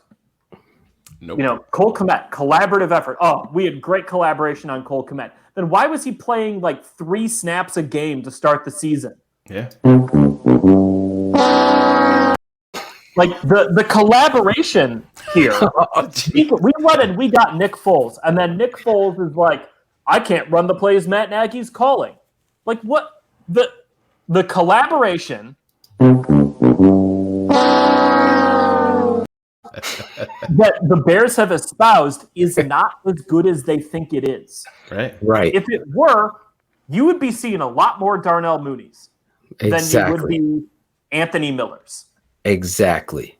And I want to say this about Riley Ridley, because you don't know this story. But it was told to me from a very reliable source that Riley Ridley in practice challenged Coach Nagy and his philosophy with the route tree. And this was lost it. His rookie year in training camp. Season. In training camp. And it was in a moment where the coach wanted feedback. And the young rookie challenged him in what they were doing offensively with curls all the time. That why are we boxing and not? And that has been why he hasn't played very well. So just something to put in your pocket to think about, because every time Riley Ridley has gotten on the field, including this past Sunday, he's made a catch and a physical run thereafter. I remember Nick Foles throwing it out of the well and Ridley coming across and just catching it and getting absolutely Then maybe my comment about him, if he could play, he would. Maybe maybe not. There is sort of a bias there in their collaboration. Shouldn't have uploaded that. Unbelievable. Millhouse. Go ahead, Shane. JJ, do you think Akeem Hicks is on the 21 roster? Oh, that is a great question. Yes. Because if the Bears are going to if Ryan Pace is going to try to show the progress that I think he thinks he needs to make to keep his job, you're not getting rid of Akeem Hicks. Are you kidding? Akeem Hicks is like the toughest dude I've ever seen on a football field. That guy, he plays like 85 to 90% of the snaps every game and plays almost all of them at an incredibly high level and the other ones just at a high level. You don't get rid of Akeem Hicks if you want to win next year. What if it costs you Kyle Fuller with his number? I think most likely those guys get extensions. That's what we talked about here. I think 100% you have to extend. Hey, worst case with Kyle Fuller, even if he starts to age a little bit, you can move him backwards. You can make him a safety. And I think that will prolong his career. But as you said, this quarterback, it's going to cost you a position elsewhere. Akeem's number, I think, is right around 10 million. 12. It's even worse. Is Allen Robinson a Bear in 21? No. Nope. You don't think they'll even tag him and try to figure something out? I think there's a I think the most likely could be a tag and trade situation. The money that A-Rob deserves, the Bears have shown no willingness to pay already, and they're not going to do it now. And also, if I'm A-Rob, I'm like, get out of here. Oh, yeah, I agree there. Tag me? I'm not showing up for any of this garbage. I'm not risking injuring myself on the freaking tag after I just did that last year. I'm out of here. Trade me. Allen Robinson would be right to do that, to force his way out of Chicago. Jeez. Ryan Pace. I heard him yeah, you had Ryan Pace today. Well, I don't want to give away anything, but we have options. We got a lot of options when that it comes comment up there about No. not even they would Try laugh 3 at you. first-round picks. Yeah, that's where it Also, starts. the Texans have no cap space. They can't take on Eddie Jackson. Right. You're trading Jalen Johnson or Roquan Smith in that deal, not Eddie Jackson. With all those picks. And also, Deshaun Watson has a no-trade clause, and he will block a trade to Chicago, mark my words. Really? Deshaun Watson's trying to get out of a situation where he has a barren roster. He's not going to come to the Bears. He doesn't He's going to try to go to the 49ers, like the Patriots, or I guess not the Colts. But is there he's going to go somewhere that has a better roster than the Bears. Is there a bigger disappointment on the roster than Eddie Jackson? Robert Quinn. Really? I disagree. Well, Quinn's numbers of sacks aren't there, but his pressures and you know what? No, it's Eddie Jackson. He's the second highest paid safety in the NFL, and he got there because he could pick the ball off. Exactly. And I know Eddie Jackson had 2 interceptions taken off the board this year for BS penalties. He also dropped 2 interceptions. That's like the football god's way of saying, yeah, I guess it was karma. Like big Eddie Jackson to have no interceptions this year and be the second highest paid safety in the NFL. Yeah, you're right. It's him. Saban has asked. I mean, I know it's easier in college because there's not money. Well, not as much money involved, I guess I should say. We all know how college is, but sorry to Brad, it's a whole different podcast, JJ. But Saban sat Eddie's ass down in Alabama for exactly what we've seen with the missed tackles, the lack of effort, all of that. And one thing real quick on here. I saw a comment that said, "All talk Eddie," and I want to push back on that. Eddie Jackson's not all talk. We talked to Eddie Jackson like 3-4 times this year. Like Eddie Jackson did not talk to the media very much. I love talking to Eddie. I think they're talking about. I think on the football field, he's running his mouth and Twitter. Eddie likes to do a little bit of chatting on social media. I think that's probably what they're talking about.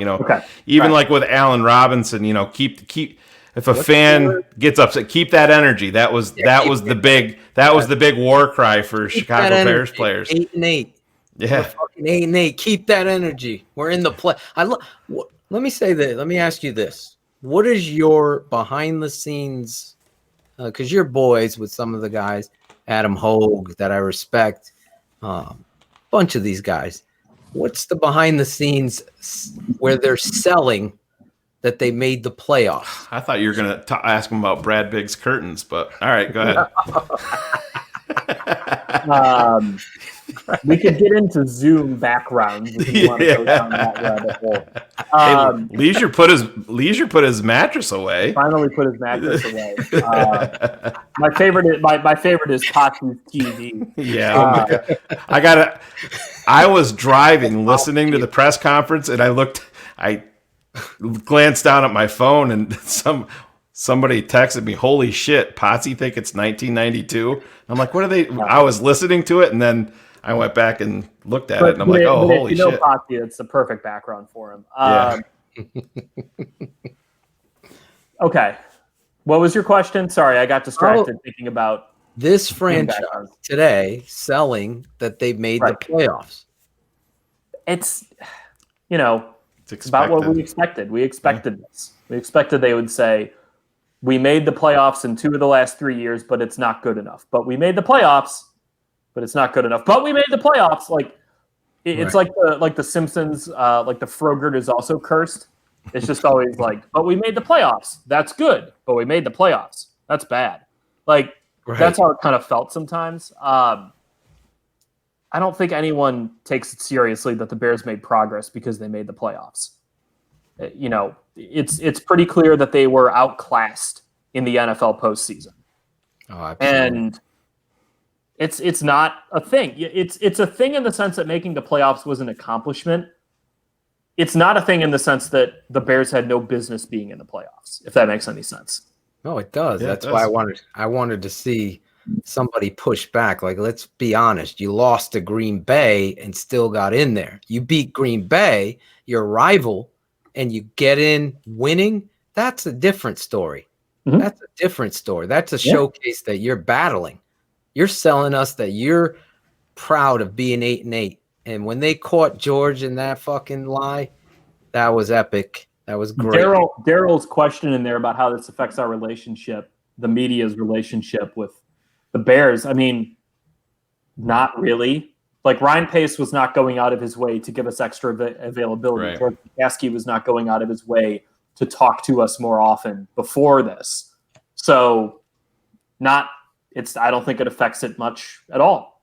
Why is that with Ryan Pace? You're the GM of this football team and you hide away. How is that even okay? Right. He's not the only football person to take the approach of one team, one voice. I mean, I dealt with it when I covered Notre Dame, where Brian Kelly was like, I'm doing everything. And we never really heard from Jack Swarbrick. We never even heard from assistants. It's not as uncommon as you might think in football circles. It's more pronounced in this city because we just got done with the Theo Epstein era, where he was an incredibly accessible head decision maker. Rick Hahn is a very accessible decision maker with the White Sox. Stan Bowman has the same reputation with the Blackhawks. So it's a bad look in this city. But Ryan Pace also, he's done himself no favors with the fan base, which apparently doesn't matter, by being so, hidden away. And only the thing, and this is something my colleague David Kaplan has made a lot of good points My about. boy right there. I love Cap. I love And he that. said, like, it's one thing to not talk to the press, but it's another thing to not even do radio interviews, to not come on his show, to not go on The Score, whatever it is. Exactly. Ryan Pace goes on WBBM before every game with a script. A script. It's a script. Sure. Jeff Joniak's fucking question. He's never caught in a real moment. Right. In those Like interviews today, that are he was. conducted on Wednesday or Thursday and then run on Sunday. That's not a thing. And it's a bad look because he has never, fans don't know Ryan Pace. They don't know how they only know him in extremely sanitized press conferences. Great word. And that is not how you do it in Chicago. Chicago, you get out in front of it. Yep. Yes. And you talk to the fans, whether it's on the radio, whether in it's football, you via gotta the do press, whatever it may be, you do that. JJ, And it's how winning is number one, obviously. But when you're in this position right now, there's no sympathy for Ryan Pace among the fan base. right. Whereas I saw it with the White Sox where Rick Hahn, their GM, great dude, big fan of Rick Hahn here. He had a little bit more rope, I think, when the White Sox were struggling because he was very out front of everything. He did do interviews. He was out with the public in a lot of instances. Sometimes at Miller's Pub after Sox Fest, which is always a lot of fun. He was doing all those things. And maybe that earned him a little bit more time. I don't know. It's a different situation with the White Sox and the Bears, certainly. But in Chicago, if you are hidden it doesn't play. It does not play well. JJ, you brought up you thought that if people were had the ability to be on site for this presser today, that maybe there would have been some different questions or more questions asked. Once we get out of this pandemic, is there a fear among you guys that this may be the norm in terms of press conferences where they can control it and sanitize it even more because they'll control it with Zoom? Right. That's going to be the new. That's going to be the new norm. Is that something you guys talk about? It's worrying because I think what the Bears as an organization want to do is funnel everything through ChicagoBears.com. Yep. Yeah, they did. Well, right. I mean, that's how you all watched it, right? Yeah, it wasn't on YouTube. Disgrace. That was the disgrace. They didn't want comments from fucking Devon Claiborne. Right. That's another thing. No comments. Sheridan and shit. What what I'm worried will happen is that the rest of the NFL is going to go back to business as usual when hopefully this pandemic wanes. I'm worried that the league will set some rules and guidelines that the Bears are not going to follow the spirit of. Yep. And see that. It will make it, what will ultimately happen is it will be worse for fans. Yeah. If our access is limited, if press conferences are cut short, all these things are worse for fans. And I will say, it did take some stones to do 45 minutes of that slugfest today. The Bears, they could have cut that off whenever they wanted, which we've seen before. We've got 7 minutes with Matt Nagy at press conferences where the little hands on Zoom, there are like 4 or 5 more hands still up. And They it's like, still that's skip it. you We're off. done. That was going to be one of my questions. If they just skip you off, even if you have your hand up. Fortunately, the guy who runs those press conferences on Zoom, JJ Eric, Stankevitz? what's up? JJ Stankevitz is next. Yeah, Eric Shepsinski, whose name I just butchered because I've been talking all day. Okay. Eric does a great job with that. Eric is really, really good. He was 3rd place in our media good guy award voting this year behind Mitch Trubisky and Allen Robinson because he's really good. Doesn't everybody that wins that award, aren't they shipped out? Is that still a streak? Everybody that wins that award, aren't they always shipped? Prince Kamara stuck with the Bears a year after winning it. Allen Robinson will stick with the Bears at least a year after winning it. So it's no longer you get it, then you're cut. Now it's you get it, and then you're gone within a year. Although Mitch Trubisky won it this year, and he'll be gone. Let me say this. You've been here, and I love you. Obviously, our fans know how much I respect you. I appreciate you jumping on. I asked you yesterday when I heard that the conference, I thought who better to unravel it with us. If you're just tuning in, you're going to have to go back and watch us talk about this with JJ. JJ, I got just one question for you before we let you go. You've given us over an hour and 3 minutes, I believe. Is it ironic that Mitch Trubisky will be the guy who ended up saving Matt Nagy's job? Yes. Very ironic.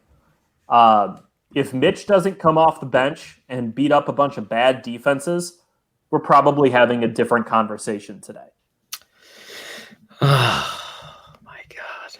And yet, he's kind of the biggest scapegoat in all of this. Yeah. That's the sad thing. That is the sad thing. JJ, real quick before you do go, defensive coordinator. Do you think it's going to be Desai elevated? Shout out to OPRF. Sorry, go ahead. Do you think for defensive coordinator? Do you think it's going to be somebody like Desai that they elevate, or do you think that somebody's going to be willing to come in from the outside? I mean, do you think that that's why they were trying to cover up the contract length for? Probably because that would affect the defensive coordinator search. But also, look, if they're like, oh, we really like Aaron Glenn. You know what Aaron Glenn's first question is going to be? Yeah. How long are your contracts? Sure. Right. And they're not going to be like, it's not pertinent to the discussion because he's going to leave. Yep. That Zoom is ended if they do that. So three guys who I'll throw out there is, I think, more realistic names right now would be Jay Rodgers, who I think will get a look internally and probably is the top internal candidate. Sean Desai, certainly, like you mentioned, Shane, he could be on their list as well. Yep. He doesn't have the extensive coaching background that Brandon Staley had, even if it was at very low levels. Mm-hmm. So I don't know if that makes a ton of sense, but we'll see on that front. The two other guys, one guy who has a job right now, George Edwards, who is a former Vikings defensive coordinator. He's a senior assistant with the Dallas Cowboys. He is not a position coach currently, and they just hired Dan Quinn over there. Yeah. So he could be a guy who could want to jump back into a coordinator role. The Bears interviewed him for their head coach opening in 2018, which that's right. He was the only That's a great black point. coach they interviewed, and he was a defensive coach. And they also interviewed Vic Fangio, who was always going to get the job if they were going for a defensive coach. So it seems like they just interviewed George Floyd to satisfy, George Edwards, excuse me. Edwards. Sad slip up. They interviewed George Edwards to satisfy the Rooney Rule. But they still interviewed him, and they still have some intel on him. The other guy I'll throw out would be James Betcher, who was the coordinator for the Cardinals and aggressive the guy. Giants. He's currently out of a job, which would make him a potential candidate for this because if he doesn't have job security, well, he doesn't have a job right now. He's an aggressive defensive coordinator too. I saw someone in there asking for a long shot. And I threw out, this is all on NBCSportsChicago.com. I did like a list of 17 people who I think could be options for the Bears. And I just want to provide a little more intel before I give you the name because it was a good one that I liked and I can't find it right now. I did this also at like 11 o'clock p.m. into like 1 o'clock in the morning. So excuse me for a second while I find my list. A busy guy. What's up? I said, you are a busy man. A lot going on.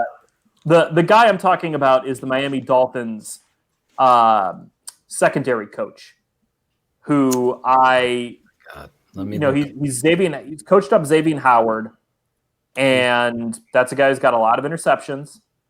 So here it is. Got it. I'm sorry. This is me working through also being very tired because I was also up until 1 o'clock in the morning doing this last night. Gerald Alexander. There we go. Dolphins DB coach. He played in the NFL as a safety, former second-round pick. And he's only 36. He's only been a position coach for 1 year, but like an under-the-radar bold hire would be maybe him on that front. Well, like Alex Acevedo saying here, you've done a great job covering this team. Thank you, Alex. I always shout you out here for your coverage. I feel like you press that truth button. You expect it.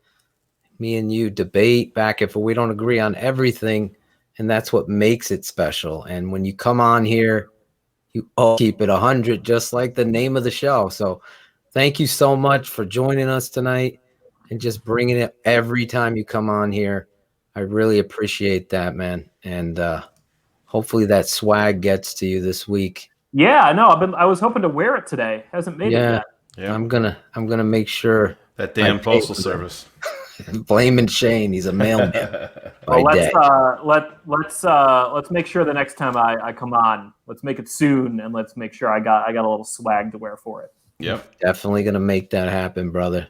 Thank you so much, you guys. Right on, guys. You be good. JJ Stankevitz from NBC Sports Chicago, twin dad, great guy, really getting into this, Shayne. Nerd alert! Oh, yeah, we got a nerd alert, guys.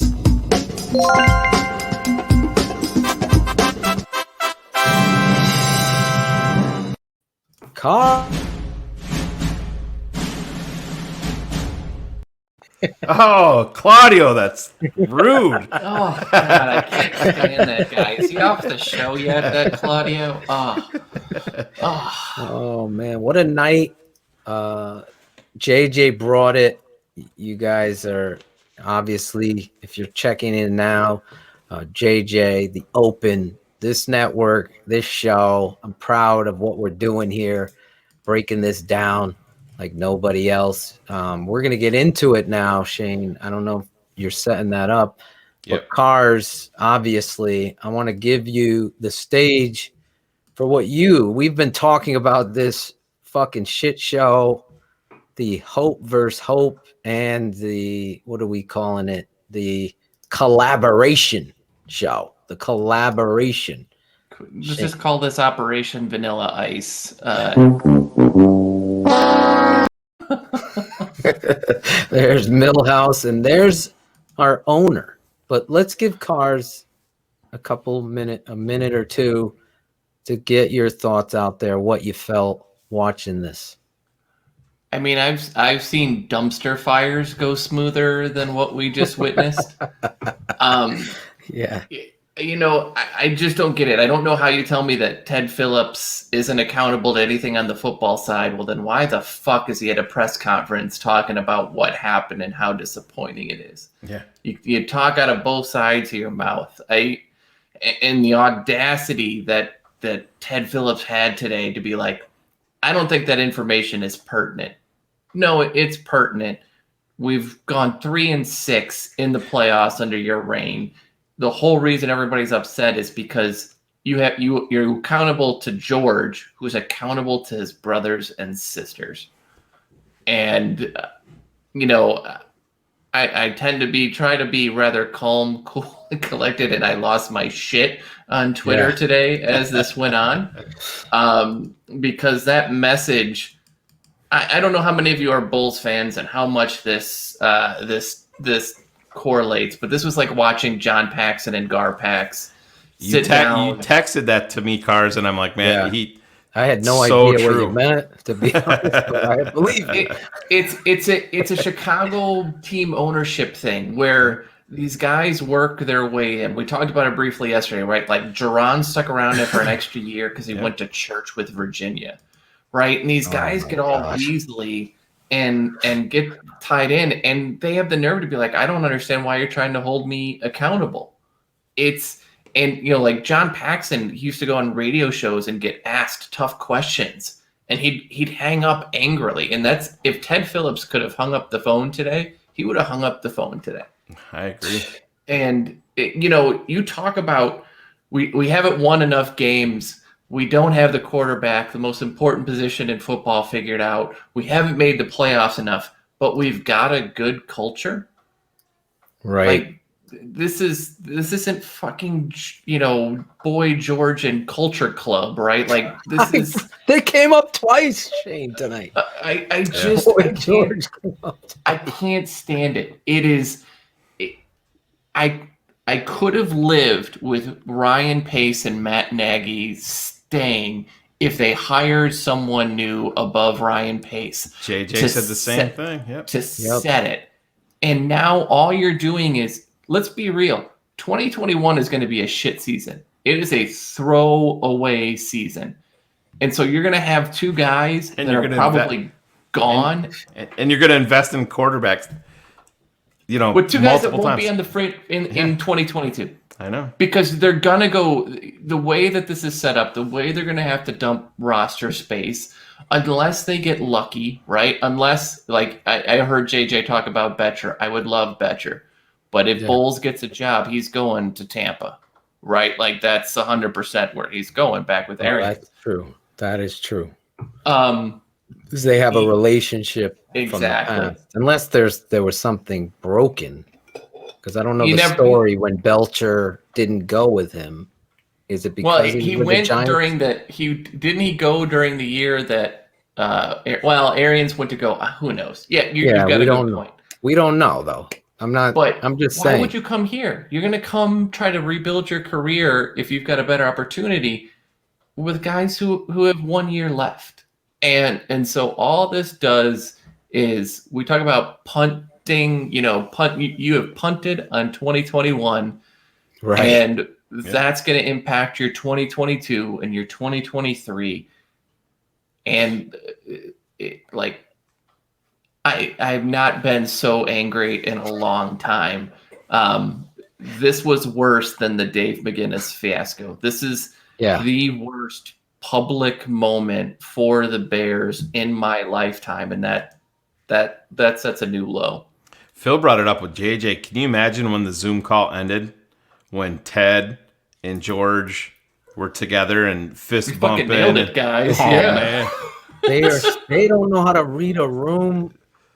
I've been around, like, there's a thing here in Connecticut called the Walter Camp, and you have all these rich, snobby people surrounding football people. So our guy, Gil Brandt's in town.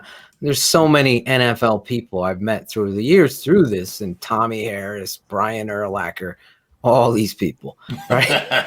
Not him, though. Not Boy George. That is our new picture for Ted fucking Phillips the rest of this time. No, we got a Ted drop. Well, my point is, there's a snobby, snarky, I'm richer and better than you. Yeah. When you're around these people, around these athletes, it's like they own them. It's like, oh, no, Tommy's busy. Who the fuck are you? He's talking to me. And that was the feeling that I got today. That smarmy, we know better. You're going to pay. We're rich. We're on the bear. And it was embarrassing. Like, you didn't read the room at all. You have to have compassion and understanding. Cars, who was the one person that got shit on in the press conference today? Really, if you think about it. I mean, Ted Phillips took... He means like from them. But yeah, I mean, Mitch is the 100%. Oh yeah, I mean, like, he's the whipping boy for all of this. Oh my God, the blame game. Did you see? Only the guy who drafted him was on the chopping block. You know, wait till we get to Ryan Pace. I want you guys to see his face when they ask him about Watson. I think it was our guy again. What's his name? The guy that was Potash. It was Potash. Potash threw some haymakers today, and I was like, "Hell yeah, get in there, get in there!" Matt Nagy get that? Yeah, put him in a body bag. Like, he's so angry. I can't wait for the fans to see that. So I always pick up on some of those facial stuff. Look at our guy here sending us a little.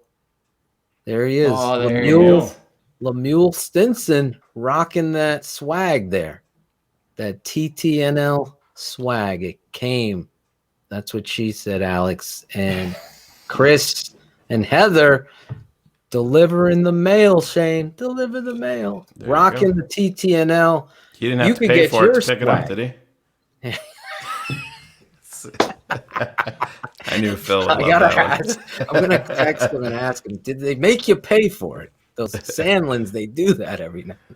So you want to there's the real quick before I roll this, Cars, I asked JJ this. He's kind of in agreement with Phil, and I know other people think that it's going to definitely be the veteran route. Did you take anything away from how you think they're going to address quarterback? How they're going to attack it? Well, Shayne, you know, they're really amped up and fired to get into this quarterback Great class. Great get off. No, I think 100% that you're going to see them draft an offensive lineman and try to bridge the gap with a guy as a veteran. Absolutely. Yeah. JJ went against the grain and thought that they're gonna invest in the draft, and I pushed back a little bit later on that, just saying, if you're at the end of your rope, I don't know how you're tying your boat. Where he said to a rookie quarterback. Yeah, the president. There's nobody to hold Ryan Pace accountable. There's no one to hold. Scary thing.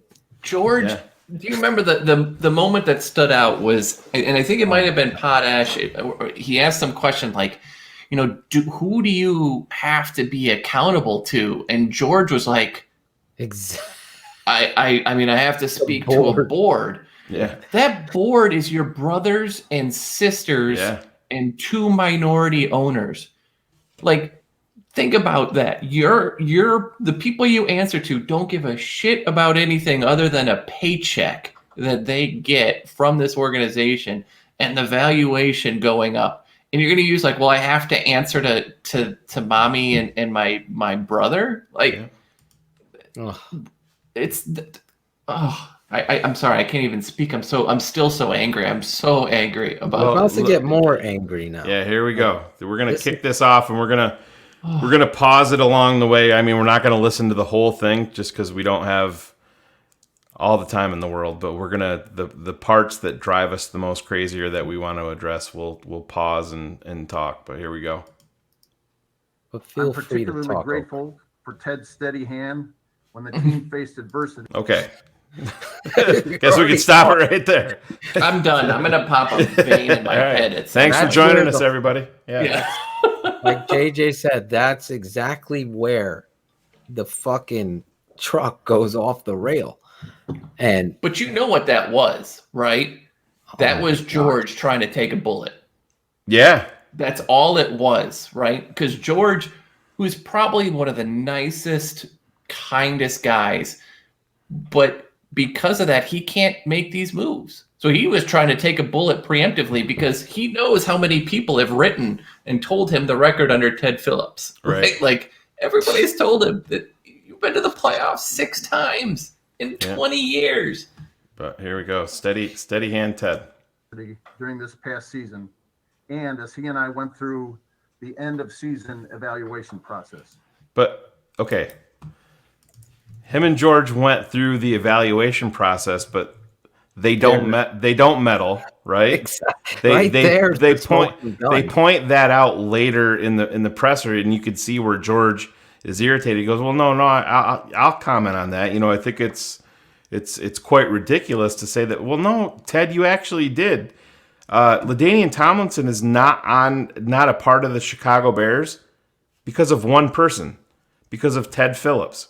Exactly. He overruled the trade, and to double down on the shitstorm with that, the Bears tried to trade. Mark Hatley tried to trade up into the back end of the first round for Deuce McAllister. That's why they ended up staying where they were with Anthony Thomas in the second round. Can you even those two running backs were earmarked to be Chicago Bears? One guy and one guy only overruled it for financial reasons. It's the same guy who's interviewed every GM candidate, every head coach candidate, everybody that's come in through this building. In the 100 year, he's out on stage in the draft room. I show him one of the open, I'm putting the fucking arrow so these people will see. Don't get this twisted. Ted Phillips, and here's the smoking gun. He's the first person he's talking about after Tucker. After Tucker, and it's his consigliere. His consigliere with his 1980s headset. Oh my God, is he playing Xbox on that shit? As well as regular meetings with Ryan and Matt, including this week, have been candid, constructive, and have culminated in the decisions we're sharing with you today. Can Ryan you pause and Matt for a are men second? of character. Because I just want to say this. The reality is this is being read. This isn't coming from the heart. This isn't speaking. None of them spoke. They all read a script to collaborate. That's what took so long. That's what took so long for this, is because they tried to word this the right way. Epic failure. Go ahead. I'm sorry, Shayne. Outstanding leaders. I've been most impressed with how well they collaborate. I was impressed with both of them this past season. You don't have to do it. Especially during the 6-game losing streak. The fact that our players never gave up is a tribute to the players. It is also indicative of the type of players that Ryan acquires and to the players' regard for Matt as their head coach. Like Ted and I, Ryan and Matt too have vigorous discussions. In the end, all 4 of us. I don't know why that popped up there. I'm like, what's Cars doing to my YouTube channel? There are no other agenda. Have mistakes been made? Yes. Yes. But I think both Ryan and Matt are learning and growing in their roles. Growing after 6 years. 6 years as a general manager, and he's still growing. We understand your frustration. Imagine how long a coach gets to grow. It's fucking get him some fucking blue pills. Back up the truck, major overhaul, whatever you want to call it. After one particularly what I want to call it, it's course correct. That's important right there, and that's why I'll stop it. And we stop it always. He's got the same look on his face. He's reading, looking down at the Bears in the standings, like always. But oh, jeez. Call it whatever you want. Blow it up. Back the truck up. The Bears, excuse me, have never done that. Exactly. It's been a head coach or it's been a GM, and then you wait a year, and then you launch one or the other and do that. It's never been the team president. It's never been the GM and the head coach all at one time. It should have been today. That's what should have been done overall. That would have invigorated the fan base. Hey, maybe they wouldn't have made the correct decision doing that. But you know what? It would have given us, Phil, we've talked about it would have given a little bit of hope. I, as a Chicago Bears fan my entire life, I always held out a little bit of hope that George McCaskey, that all of this mattered, that he really, he used to work in the tickets, yes. Yeah. And he saw the normal thing. He saw the, Greg Braggs of the world. He dealt with those people. No, that's what I'm. Come on, George, sign back.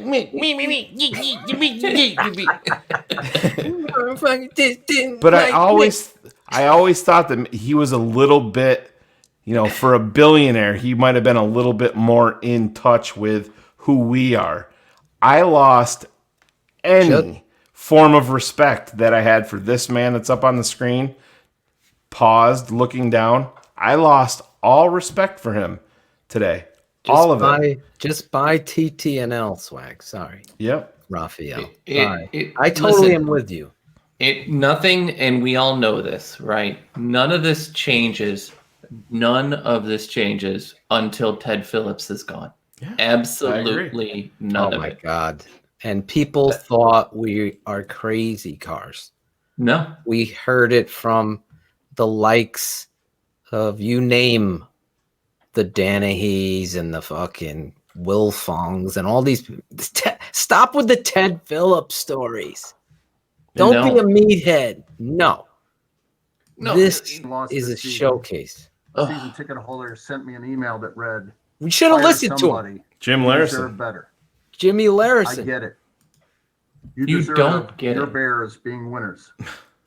This is decisions we're announcing today. This is the equivalent of like when you're telling your child something and they're looking at you and you know they don't listen or process a single thing that you said. When you look at me and say, we get it, so the way we're going to show you that we understand your passion, your feelings, and how unacceptable mediocrity is as a Bear fan, we're bringing them all back, and that will show you. George is listening. George is listening to you right now, Cars. Look at him. I would love it. That's what I said to Phil, and I talked a little bit earlier before the show, and I'm like, this would be like Eel and I teaching Riley how to drive, and he takes my vehicle and he goes out and he runs it into a tree.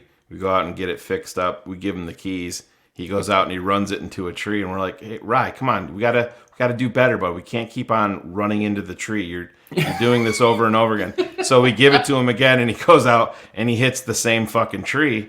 And then finally, Eel and I sit down and we're like, Jesus, this has been a collaborative effort with us. The communication's been fucking fantastic. What's been coming out of our mouth to our son's ears, buddy, you can't run into the tree. You're doing it over and over again. Listen, but yet we give him the keys again, and he goes out and drives into a tree. And it's cyclical like that. And this is exactly what we're seeing. You could see the stress on George's face. You could see the smarmy little cunt that Millhouse is. But that's a huge difference, right? You could tell. I totally lost respect, just like you did for George. But you could tell it pains him. Yeah. Ted Phillips came looking to fight. When he noticed the questions and the gloves were coming off, he's like, how dare you? Like you're some sort of fucking royalty. You built the worst stadium deal in the NFL. He's a pompous ass. When you see this Millhouse motherfucker, I can't even believe that that's the guy at the wheel. He's controlling this fucking team. Yeah. And everything is going through that guy. Trust me. Ted? He tells you. Ted. Ted. We've got great culture. A great Hello, culture. everyone. Look at his office compared to the Let me start by saying that 2020 that in was itself a unique is season optics that tested every aspect of our team. Fuck off. On the field, we started Here's why 5-1. Chris Ballard We isn't lost here 6 in a because row. he said this motherfucker won had to 3 be of as the far last away 4. from the football facility as Made it possible. into the playoffs. We made it to the playoff. Yeah, we won 3 out of the last 4 and made it into the playoffs. No, you lost your last 2. You lost. Hold on. We made it to the playoffs because they extended it to a Right. 7th seed. Exactly. Full And you stop. lost. You They lost. challenged us. You And I'm proud of lost. how we faced adversity, adapted, and No, moved keep forward. it up, Shane, because people Both can't Ryan hear. and Matt Yeah, were keep it up loud. instrumental in holding the team together. We're not happy. They're holding and the we're team far together. from satisfied. Read it, Making Ted. the Read this, playoffs Ted. is a step in the right direction. Speak it's from your not enough. fucking heart. We need to win in the playoffs, and we need to compete for and win a championship. You've We won know we 6 need to get games better. as a playoff team under We your believe that Ryan and Matt leadership. are excellent leaders. 6. They have each had successes and failures, but the path to winning is rarely linear, and we feel that the strong ability of Ryan Path and to Matt winning is work just together rare in Chicago, to asshole. build a shared vision of success is the Hey, fastest listen, anytime you way can keep a guy to that's build won a one playoff consistently game winning under his reign organization. in a decade, you just really have to do that, Shane. Popular opinion is to make a change because we've hit adversity. I get it. Adversity. But holding people It's 3 accountable years. is much more than just No, it's starting 21 over. years.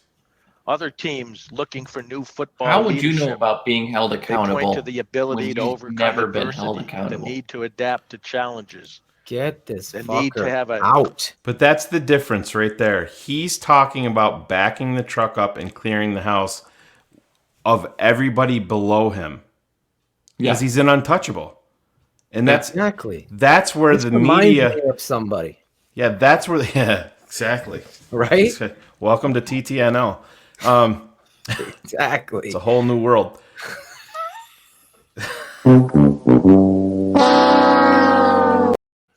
It's everybody else's fault, you asshole. Anyways, Jesus, don't Not get my me, fault. Don't, It's all don't of get, them. don't It's get me everybody lathered else. up. Don't get me lathered up, you fuck. I want you fucking lathered up because this is a disgrace. And over his right shoulder is Gale Sayers' helmet. How ironic is that? Yeah. It showcases what kind of piece of shit garbage you are, Ted. If that never gets me in the door, collaborative working environment Collaborative. between the head coach There and the it is. general manager. how about speak We from your have heart, that strong jackass? foundation in place. Not all the decisions They may have be it. the right ones. But The when you can foundation, collaborate, the part that's trust under the each ground other, is you, Ted. and you have the and that part ability is to falling challenge apart. each other and come out united, you stand a better chance to make more right decisions than wrong ones. Oh my Those God. are the strong leadership skills that both Ryan and Matt possess. There's plenty of improvement that needs to be made. But Ryan and Matt have the ability, and it's not easy, to self-reflect, to understand where we've fallen short and where we can make improvements. To me, that is being accountable. Yeah. We trust Ryan and Matt to accountable? use their experiences together, the good ones, the bad ones, learn from them, and to bring You a only learn from the consistently bad winning ones, team buddy. back to Chicago. We have a We're losing all record fixated. under your Everyone team in this building is presidency. A fixated on losing being record. a championship organization and to field a team that our fans can be proud of. You don't give a shit Everyone about has the an fans. opinion on how to You get there, lying and piece that's of okay. garbage. We know Yeah. that we all ultimately Get the want the Xbox same fucking thing, headsets off. a winner. You're not playing fucking And we have exactly the right football shooting game. culture. Phil, this is that the all equivalent teams of strive Ted grading So we're himself like going to Charles Leno recognize did. our Right? failures. I'd We're going give to myself build on a our B, a success. solid B We right trust here. I Ryan think and is where I'm Matt at. to be He's probably going to go on another solution-oriented podcast. They'll make a fucking continue highlight to film of work him. through all those challenges together and get us on the right path towards Get being us a winning on the Chicago right Bears team. path. I'm proud of what I With just that, wrote and read to you. George and I are happy to answer any questions you might You have. ain't happy to answer shit. Except we will dance around every question where you want us to be specific about something. What's the collaboration? They talk. Well, great. Sweet. We talk. Whew, We've been that talking. bar's hurdled. Everybody's fired up at Hallis Hall. There's big changes according Do you to want all the questions from the media, Phil, or do you want to go over to kind of see what they say? I mean, it's that part of it I think is essentially redundant. I'd like to. Do you want to go over to Pace and Nagy because they're both speaking? I think there's a couple of challenges to George that I think is important to see. I don't know where they are. That's the only bad. I think they start right off with George. We're going to open it up for questions for George and Ted only media. Just a reminder, if you have questions for Matt and Ryan, we'll get to that after they Patrick get their Finley. opening statements. Yep. I wanted to see George about the First quarterback. up, we're going to go to Pat Finley. Good morning, George. How are you? By the way, didn't Doing well. Brad Biggs look great? Like he just got off his Harley after shaking someone, you know, in a prison somewhere remote in Arizona. Like that was a solid look for him. As you sit here today, can you say that this year's team was closer to the 12-4 team? Yeah. If it wasn't, why is he smiling? What led you to? I don't get. You know, because he knows how they're going to soft shoe tap around this I thing. can't say Like, that. The records from 2019 and 2020 are identical. So the sad fact is we are closer to the 2019 team than the 2018 team. So what we have to do in our postseason evaluation is identify what areas of strength we have and what areas of weakness we have, and work on the weaknesses to make the Bears better. Georgia, though, was competing with Claudio to get the bear up of Darnell Mooney going right away. You look at the There's whole JJ. scope of the franchise. Nervous. Over the last 2 decades, with only 6 playoff appearances, no playoff wins in the last decade, and how did that impact your discussions? I don't know that we went back 2 decades. Why not? That's how long Ted's been there. An evaluation process. We didn't want to look at it Take either, an George. It's pretty individual's, fucking disgusting. So body of work, and say, based on that body of work, not on any one decision, any one game, or any one season, really, and say, does that merit continuing with that person? And in the case of both Ryan and Matt, we decided Even after we answer saw that, we question. said yes because we looked at how much we were going to have to pay. Ryan- him. Dan Matt is this one is a in good 6. one, I think, away from Dan. What specifically did you see within this season that gives you indications that you're making meaningful progress toward winning a championship? I like the Well, we added confidence. some more talented players this year. Darnell Mooney is a good example. A lower round draft pick. that Darnell Matt Mooney found is only that answer. blossomed this year and became a key part of our offense. We need to keep doing. I'll pause it right there just for a quick second because I think this is important to focus on and something that we've seen. Alshon blew up in year 2. That's been George's face. That's been important to focus on because these guys, a lot of them, like you look at Anthony Miller under this coaching staff, he didn't get better in year 2. I think Darnell's got a better head on his shoulders. I mean, there was a point where Anthony Miller said he bought into the hype of his rookie year and didn't think he had to work quite as hard as he did anymore. And that's continued That into explains a lot. Yeah, it says a lot, and that's. I mean, Darnell Mooney, 5th round pick, and he's going to end up being a leader on this offense if he's not already. But you worry, are they going to surround him and nurture him the way that he needs to be? It's like football sleight of hand. What are you, fucking Darnell Mooney? That's your answer? That's your bright spot. Our chairman of the board has a box in the background. Our president has trophies, helmets, Fucking and lighting, all this shit. LED. He's got it lit, backlit. This is the piss on. There, this guy. That's the I'm trophy. telling- That's the trophy case under his watch, dude. More of that. Ted Phillips. The larger question was how well Mick the team Clueless. stuck together during adversity. Usually when you Oh go my through a God. losing streak like that, This is people what- start pointing fingers. Watch. People start casting blame. That just didn't happen with our team.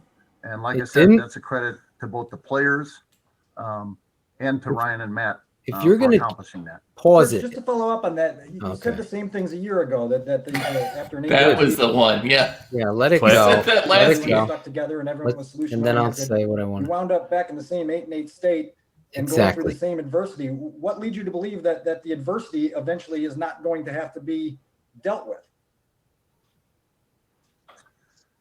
Well, that's That a was good question.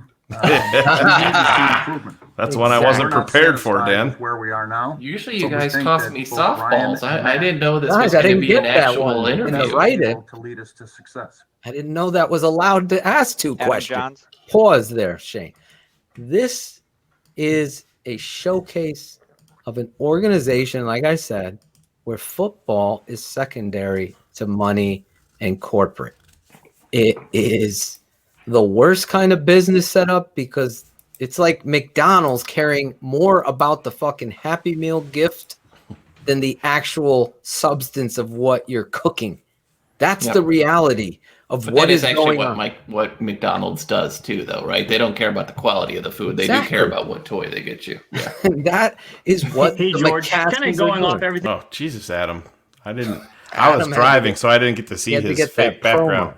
Yeah, he had to promote his. Thing you said about the belief you guys have in Ryan and whatnot. Has he been extended? Did he receive a contract this is extension? great. And He then said kind of going no. off that, like, what bar are you setting for improvement in 2021? Is this just a win-loss evaluation now solely?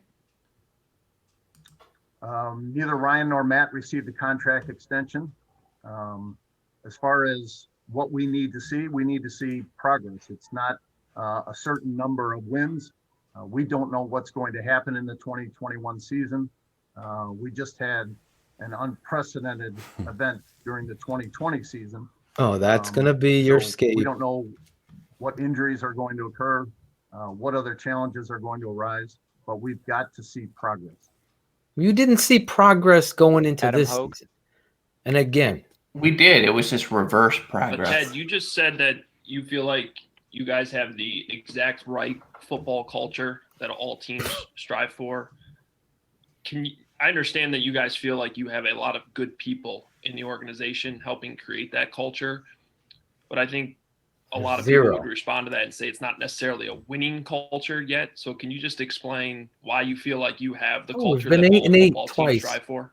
And 0-2 in the playoffs where it That's- really matters. When you sit back and you look at what makes a successful organization, What would you know about besides that, wins and asshole? Losses, it's the people that you have. oh, it's the people. It's whether or not No. they The can people make put up their whether egos you down. win It's or whether or not lose, they you can dumb look my at God. situations, This guy. self-reflect, Sorry, admit that's a to little their loud. mistakes, and try to find learnings from not just their mistakes, but their successes that they've had and build off of those. Has it happened as fast as we'd like it to? No. Oh my it hasn't. God. As That's we why we're sitting here now saying we nerds, do trust Ryan we- and Matt, but we need to trust see Ryan.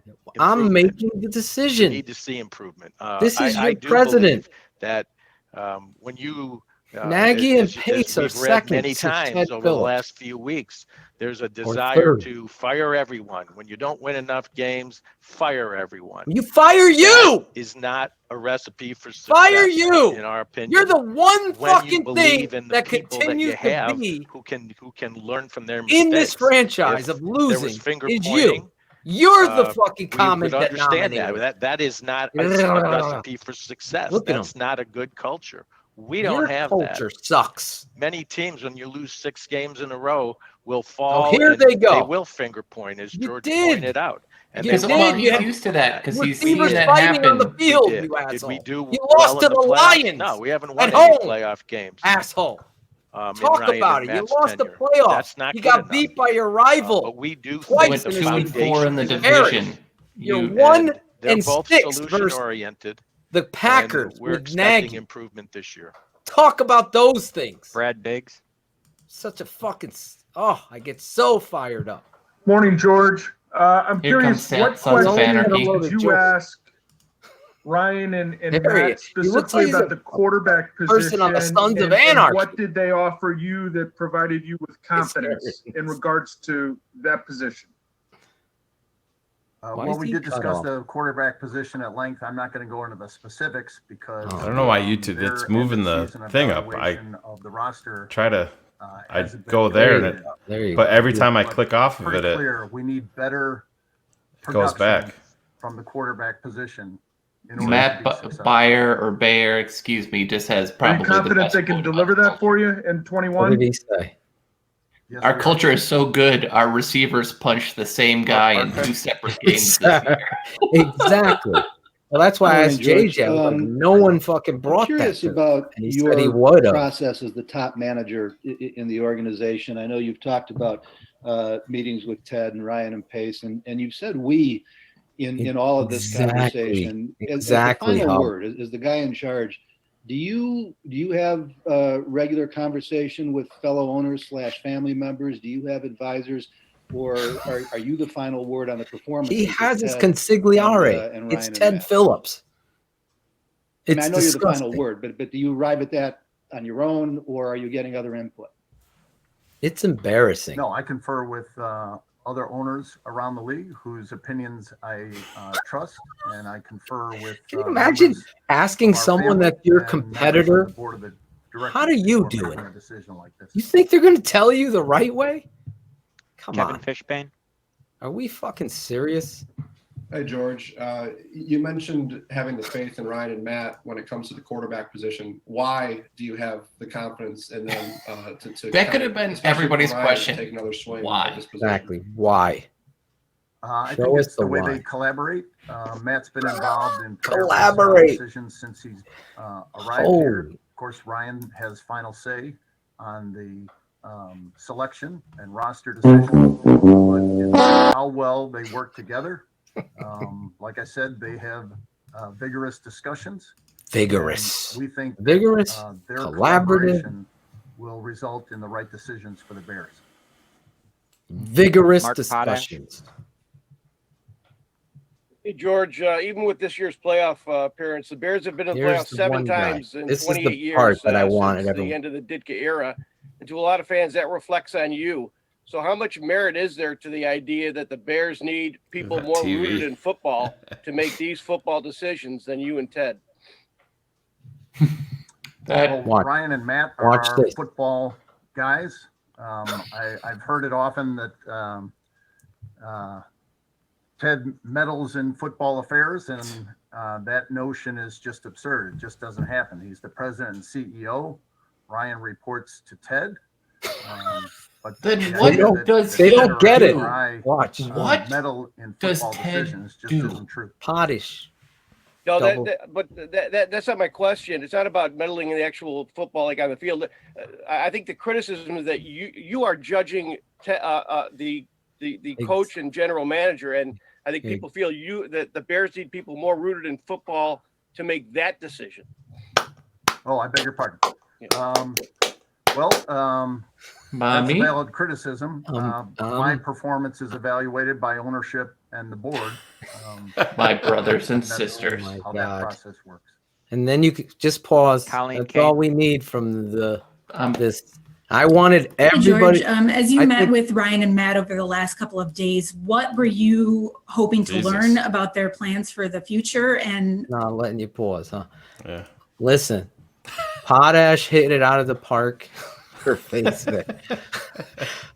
She got a whiff of that shit that's coming out of Hallis Hall. That's the problem. Oh, Listen, that is the fucking mic drop moment.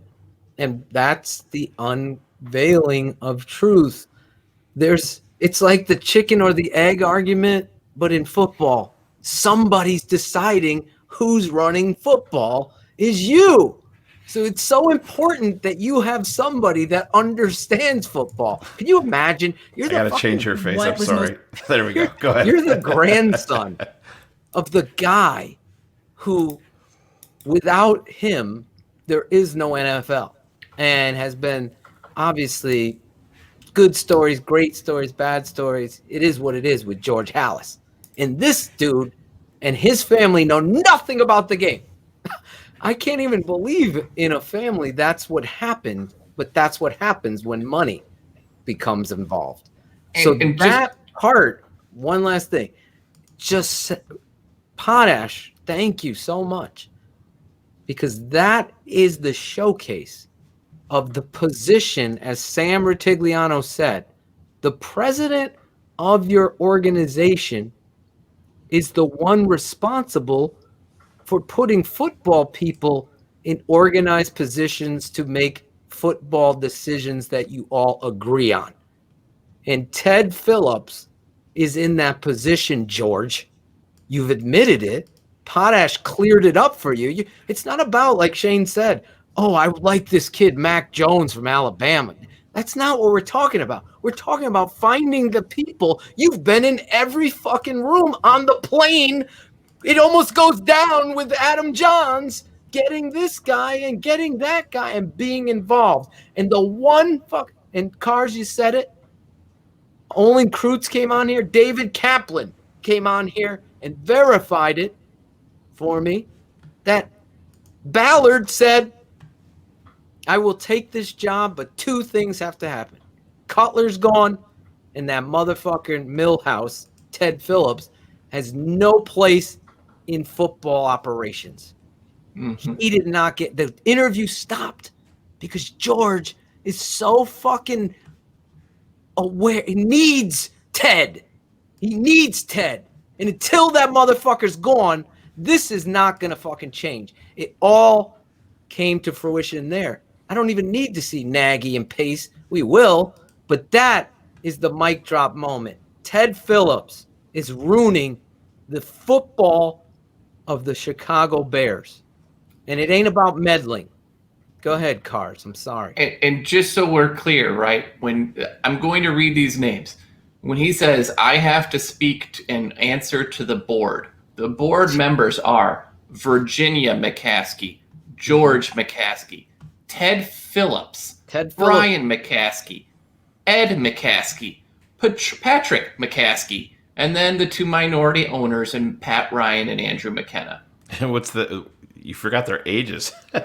I mean, and those guys are all 80 and 90 years 98. old. 98.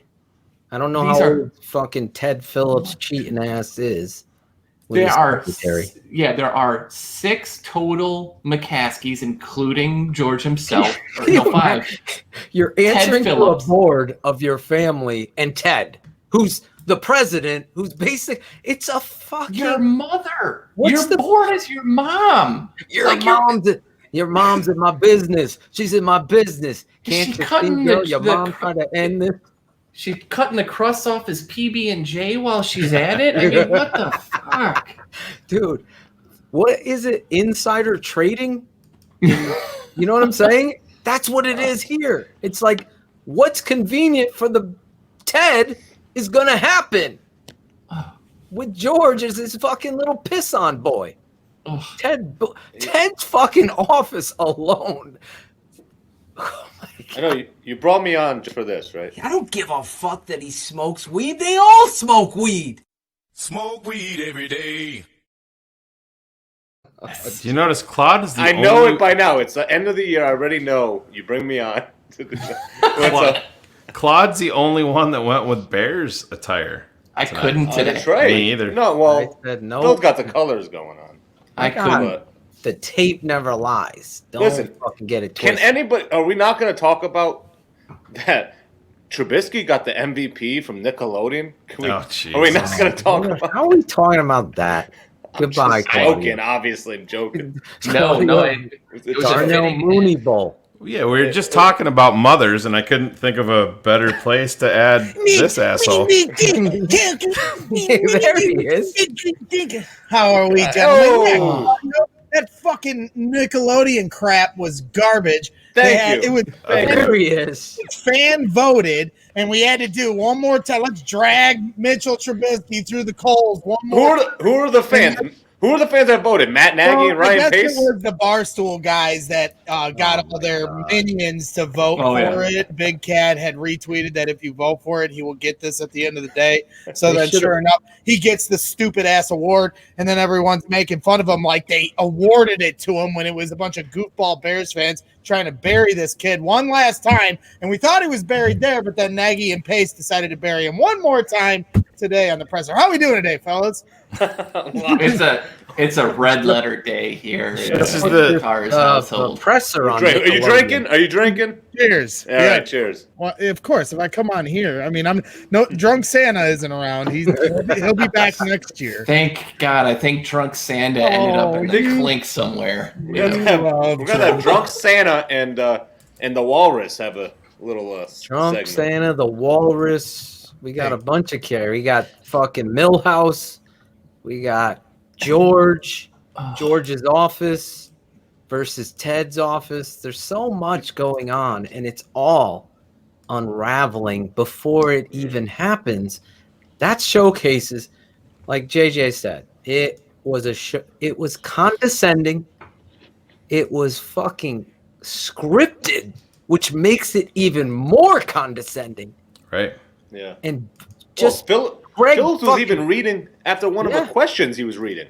Yeah, He got dumped a couple times. Those were my favorite moments where they're like, well, how can you evaluate this when you're not a football guy? And he's like, well, that's a great question. I asked my mom. That's a good question. I got no answer. It's a good question. Oh my God. I've never, ever in my life been this infuriated with this team. And like I'm stealing from Cars, Dave McGinnis, I remember it very well, being excited about the news. I'm like, all right, we got a coach. No, we don't have a coach. To the whole shebang of that embarrassment and being punked to this thing. I'm going through Rex Grossman, no offense, Claudio. Everything, Cade McNown, all the busts, all the bullet, fucking Terry Shea, and all of it. Gary Croton. Croton's Croton fucking era. bubble screens, and oh my God, the things that we've dealt with. Well, where are you at, Cars? Because you were always, the guy that I with us. spar with Trubisky, and a lot of people would say, I was always like, it's not all on Mitch.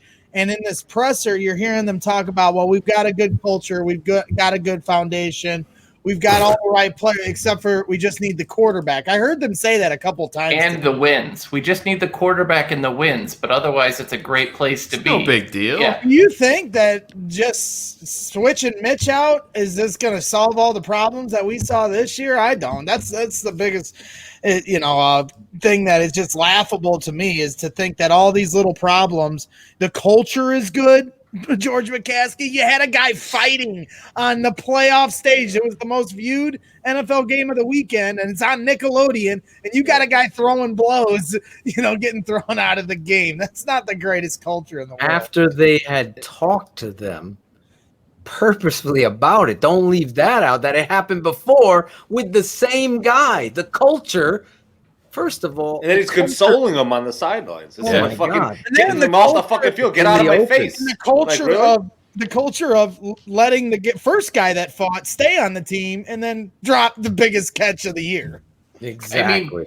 You got to take it a step further, right? Like when you look to your point about replacing the quarterback, where they are as it relates to the cap, of the players that you have to cut to make the moves that you need to make to go get a quarterback and fix some of the holes on offense. Because it is an offensive league, right? We see all these things with Khalil Mack not getting the hold calls he should. There's a lot of things that are going on there.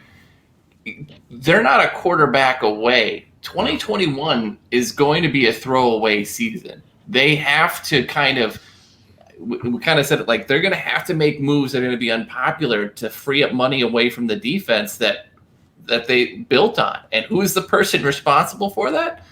Still here. The person who's responsible for the quarterback pick, still here. The person who overspent on Robert Quinn is still here, right? Like all of it. How can it be a throwaway season for them when you hear Ted Phillips say, contract extensions will take care of themselves once the results show on the field? He's obviously saying he still wants to see something next year in order for these guys to have their job. So this isn't just a pushover year. And if one of the reporters was worth their weight in salt, they would have stopped right there and they said, "You got a contract extension, Ted. Why did that work itself out?" Yeah, proof is in the pudding. What did you That's do to a deserve great that? point, bro. But that is a motherfucking smart man right there. Well, the whole reason, though, that's the issue, though, is that's why they wouldn't commit to how long Pace and Nagy are under contract.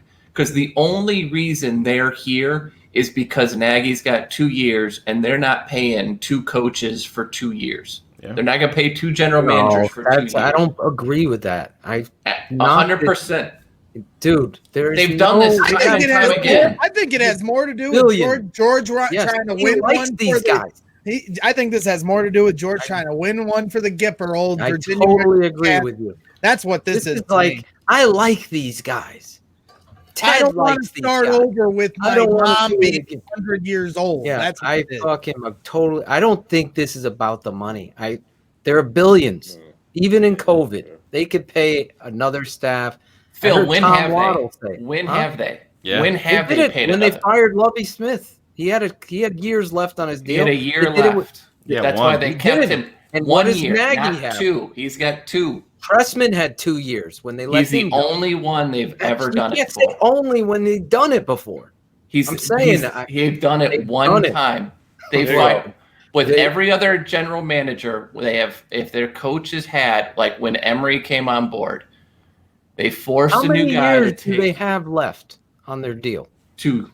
And why couldn't they answer that today? Because they know then that the statement would be that the part of the next question would be, so you're not firing these guys because don't want to. I think there's another layer to it, and I brought it up with JJ. We'll talk about the offense. I think one of the reasons that they're not talking. I mean, listen, any defensive coordinator that's coming in from the outside, that's going to be the first thing asked.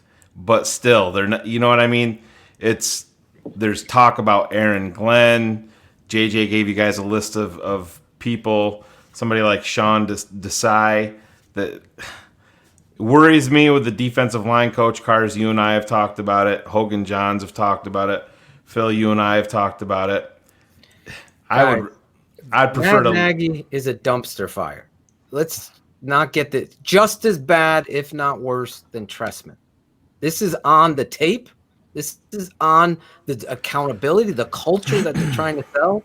Why didn't they hit George with that? They're talking about how they have the right foundation in place and they just need the quarterback. No one asked George, well, what do you think of the system that Matt Nagy runs and his offensive philosophy and why it took him 2 years to apparently come up with the ironic thing is Mitch Trubisky saved his job. Yeah, well, that's the fucking craziest thing. JJ talked about it tonight. He's worse than Trestman. Phil, JJ talked about it tonight, and there's a groundswell on Twitter, people praising the media today for 3 or 4 tough questions that should be the norm. I mean, I live here in New York, and the media here, it's a dude. They'll yeah. I mean, Jesus, they will strangle you. There's a reason why Adam Gase got fired. Boom. Yeah.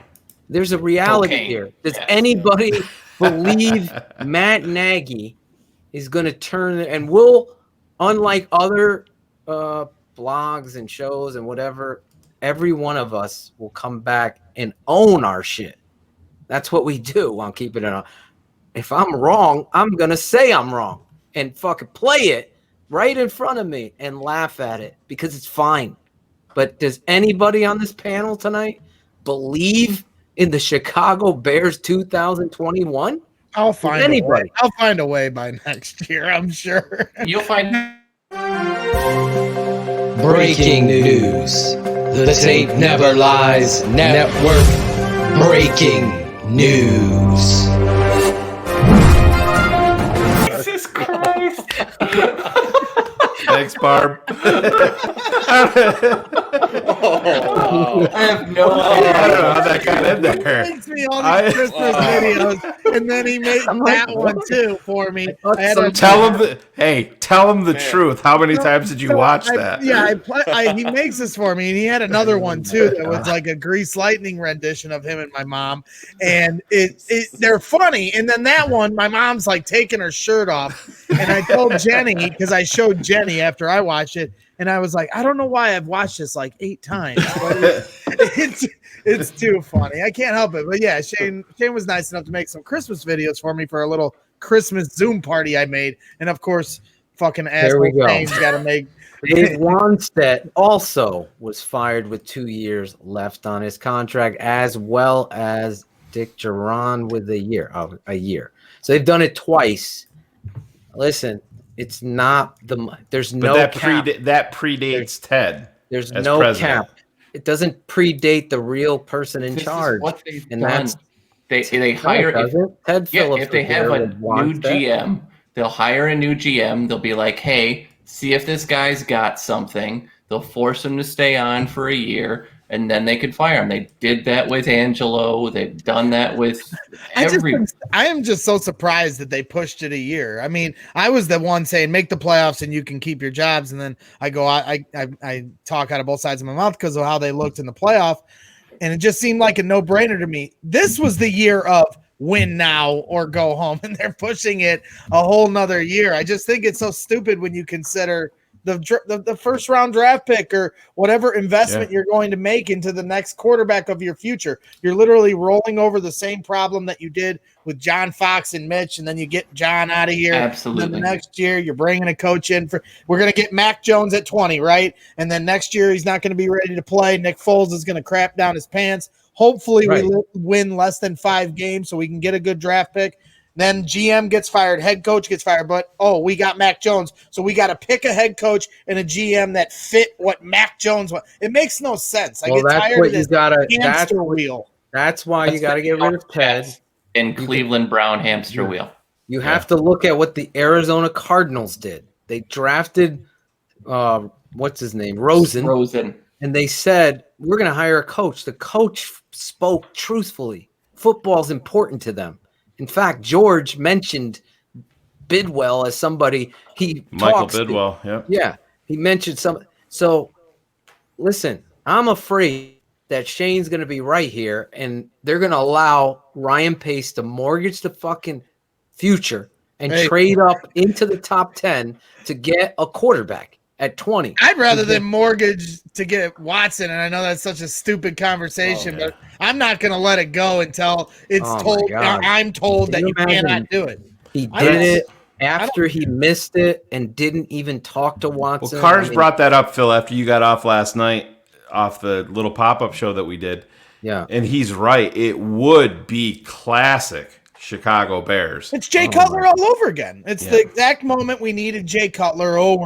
We're just a quarterback away, right? We had Kyle Orton, and if we just get that quarterback, back then I said I'd give up 5 first-round picks for a quarterback, and then they trade for Jay Cutler, and I celebrated. And I will do the same if they trade for Deshaun Watson, even if it ends up falling flat. Well, that's my favorite guy. I mean, Watson won't fall flat because of the integrity, and that's just a showcase of JJ. So what do you guys think we should give up for? But hold on, you gotta remember his new contract that starts is like 30+ million for next season. So if you go ahead and do that, Robinson's gone, Hicks is gone, Fuller's gone. Leno's gone. I know it's way out of the realm of possibility, but there's enough smoke there when you consider contracts. Tweet flirting with our Chicago weathermen. You got Andre Johnson telling him, do not fall for anything they do. Do not go back to that organization. And last night they were at the Rocket. Horrible organization. He was there last night. We are teetering with them. There's enough smoke there for me to have my interest in it. I mean, we had Brandon Marshall tweet flirting with us once, and then we gave up 2 third-round picks for him a few months later. So for me, that's what when I hear them say all options are on the table, that tells me they're looking at trading for a veteran quarterback. I'm not ruling anything out with what I saw in that interview. Do you want to put that interview up, Shayne? Yeah, with Pace. Yeah, with Pace. Got it. There's a moment in this interview where he's challenged on Mitch Trubisky and Watson and passing on those Hall of Famers to get Mitch Trubisky, and the look and grimace on his face is just worth every penny. of this is who's running the organization. These are the guys missing. I don't give a shit how many 5th round picks you find. Right. Everybody's going to find somebody. If you look around the league, there's plenty of 5th round undrafteds that are found. When the chips are down, where the capital is where you're at in analyzing 1st round talent, you've come away with one guy in Roquan Smith that has been able to be a stabilizer here. You are such a that is Shayne and Greg's mom, for those of you not knowing what the fuck is going on. Oh my lord. Don't forget what Danny Zuko did to Sandra D on the beach either, Greg. Oh my god. Oh my Dude, you know what, Greg? Bragg, I love when you're on, bro, because I don't get my balls busted at all when you're on. I fucking love it. I love exactly it. Right. Exactly right. You get the rest of the night off, Claudio. I'm just sit here and just sit back and enjoy. Hey, and shout out to you, man, when we did that giveaway for Kittle for donating. That was pretty cool. Oh, man. Yeah, man. I saw you put that after up the there. giveaway, man. I owe you one. Well, like I said, I tried to get some good karma for the Bears. It didn't work, though. Well, it didn't fucking work. No one helped me. You better take Chris Jackal's comment off so we can see your stupid face. I'm going to just move you down to the bottom. As I look back on I don't know how to do that. So I think he and George were in the same office. Yeah. Claude, what do you think of the hairs? What do you think of the Bill was right. Of course, the hair game is tight, man. Lawrence Funk. That's a Funk haircut all day long, man. The dude knows what he's doing. Is he in the chat tonight? But some people, listen, some people just got good hair to cut where it looks good when you cut. It looks, falls good. Then you got people that got all fucked up hair. So, no, but it looks good. It looks good. All right, let's roll some of this. Really just 3 days off, a playoff loss. I have a lot of mixed emotions. I think on one hand, I'm proud of our building, our players and our staff. Take a shot every time. Really, in a year with the ability to adjust to circumstances. Here comes Drunk Santa then. I go all the way back to the draft, through the offseason, Great get off, camp, and then the season. I'm proud of how we handled that as an entire team. They had to start with the COVID. Both that of every them. single person Soften the blow. that every single person put into this. Exactly. It's the During these fucking unprecedented shield. times. Unprecedented. Is 8 good enough? Unprecedented. No. Is losing in the first round of the playoffs good enough? No. But what I appreciate is that we fought, we stuck together. You and we fought started on the off field 5-1. like dumbasses. We go through those tough 6 games. We win 3 out of our final 4 regular season games. And I do think that speaks to the culture that we have. And I think it speaks to our players. Did they mention that they lost twice to Green Bay? And I'm proud of that. Yeah. Did we mention they made the playoffs going 2-4 in the division? Yeah. And 2020 wasn't good. My favorite was like Pace talked for like 2 seconds, and he was like, "And with that, I'll pass it over to Matt Nagy." Like, dude, you don't talk ever. Will you say something? Right. How about did you mention you're lucky you made the playoffs because they added another fucking team? Yes, Carr said it. And with that. So with that, my 3-second statement. Matt Shirt. Every rant. Matt Shirt matches Brad Biggs' shirt. Ryan, and I agree with a lot of that. I think, we've talked a lot throughout the season and from game to game. And when you look big picture at what we've done, ultimately as a head coach, the first thing you do is you reflect and you say, okay, could we be better as a team, and did we achieve the ultimate goal? No, we couldn't have. Obviously, when you lose 6 games in a row and you get to the playoffs, there's nothing you could have done to make. So then you go back and you say, okay, why didn't we? And what can we do? And how about the shitty teams that you beat? We started out 5-1 instead of recognizing in that 5-1 stretch. I really felt like our defense did a really good job of keeping us in a lot of those games as we kind of searched through an identity on offense, and we learned some things through that. And whose fault was that? And then we're searching through an identity. 6-game stretch where we lost, and when you go through that, it really you're in it together, you understand what the day by day. Every meeting, every practice, every game, and then you throw a bye week in there, it really becomes 7 weeks. That's hard. Oh, and that's something hard. that you never want to go through as a player or as any type of coach or anybody at all. Fans as well. Nobody wants to go through that. But in life, you get challenged a little bit.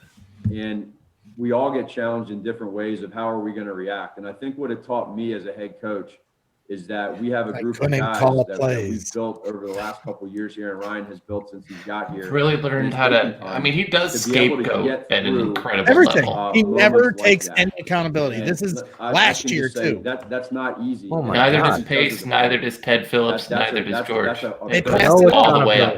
They talk accountability. And what they did is they gave us an opportunity this year. Exactly. To, Throw a to get couple to the punches, playoffs, Matt. which gives you an opportunity to win the Super Bowl. And I think for us, when I look at it from my perspective, when you get to this final game that we played against the Saints, what we need to do now with this opportunity that we're not given, punch people through George and Ted, is use that. George and Ted. Why are any other presser with a coach mention not good enough? Losing in their the playoffs owner is not and good president? enough. No. And I think when we all understand that, we Show know me that, one. our players know it. We all want more. We all want better. Then we got to learn from what has happened in that Philadelphia Exactly. Eagles game. in Komet jet 2019 sweep. and what has Please happened in upload this that. Saints game in 2020. Did you watch the So, Colts game, that's a coach? challenge. And as a competitive You happen to person, watch the for Colts? me as a head coach and a leader from the player You're not a side, leader. that part I'm excited about. And so now that takes us into this upcoming offseason, and which is huge. It's going to be really, really big that Ryan and I, with the strength that we have working together, and what we've done in the past couple of years together, there's conviction and there's collaboration to dig in and reflect and say why and how. And then we got to be true to our process. So when we understand where we're at and we get it and we put our head down and we go and we do it for our fans. Everything's for so our city, vague. He's for like our a fucking organization, for our horoscope. players, for everybody. They all are. We They need to do committed everything to we can nothing. get something right. No changes in structure. No changes It's a to production-based anything thing. other than a So, retired the defensive. only thing we can do, and y'all The have only heard me thing say this committed all to year no long, change, is and somehow it's going to be you better. Figure out solutions and you find the Solutions. answers. And And so, find the answers. big picture, I'm Big proud picture. of our players. I'm proud of our coaches. 8 Bigger and 8. picture is we need to do better. And what are we going to do, and how are we going to Exactly, do to get to that Steph point? V. And so it Exactly. starts right now, and it's We'll have a it's- great it's week an of exciting practice. opportunity. Is it going to be a challenge? Yeah. Is it going to be hard? Absolutely. But who doesn't want that? But let's go do it. And so, with that, I'll go ahead and pass it on. It's like a serial killer. Thanks, Coach. First up today, Jeff Dickerson. Jeff Dickerson's background is his internet is worse Live than TV from 85 plus channels. there we for go. local sports and news. Jesus, YouTube TV. Greg. What did you do? Oh boy, Claudio. Not me. It's not me this time. Come on, Not me. Claude. What are you doing, Claudio?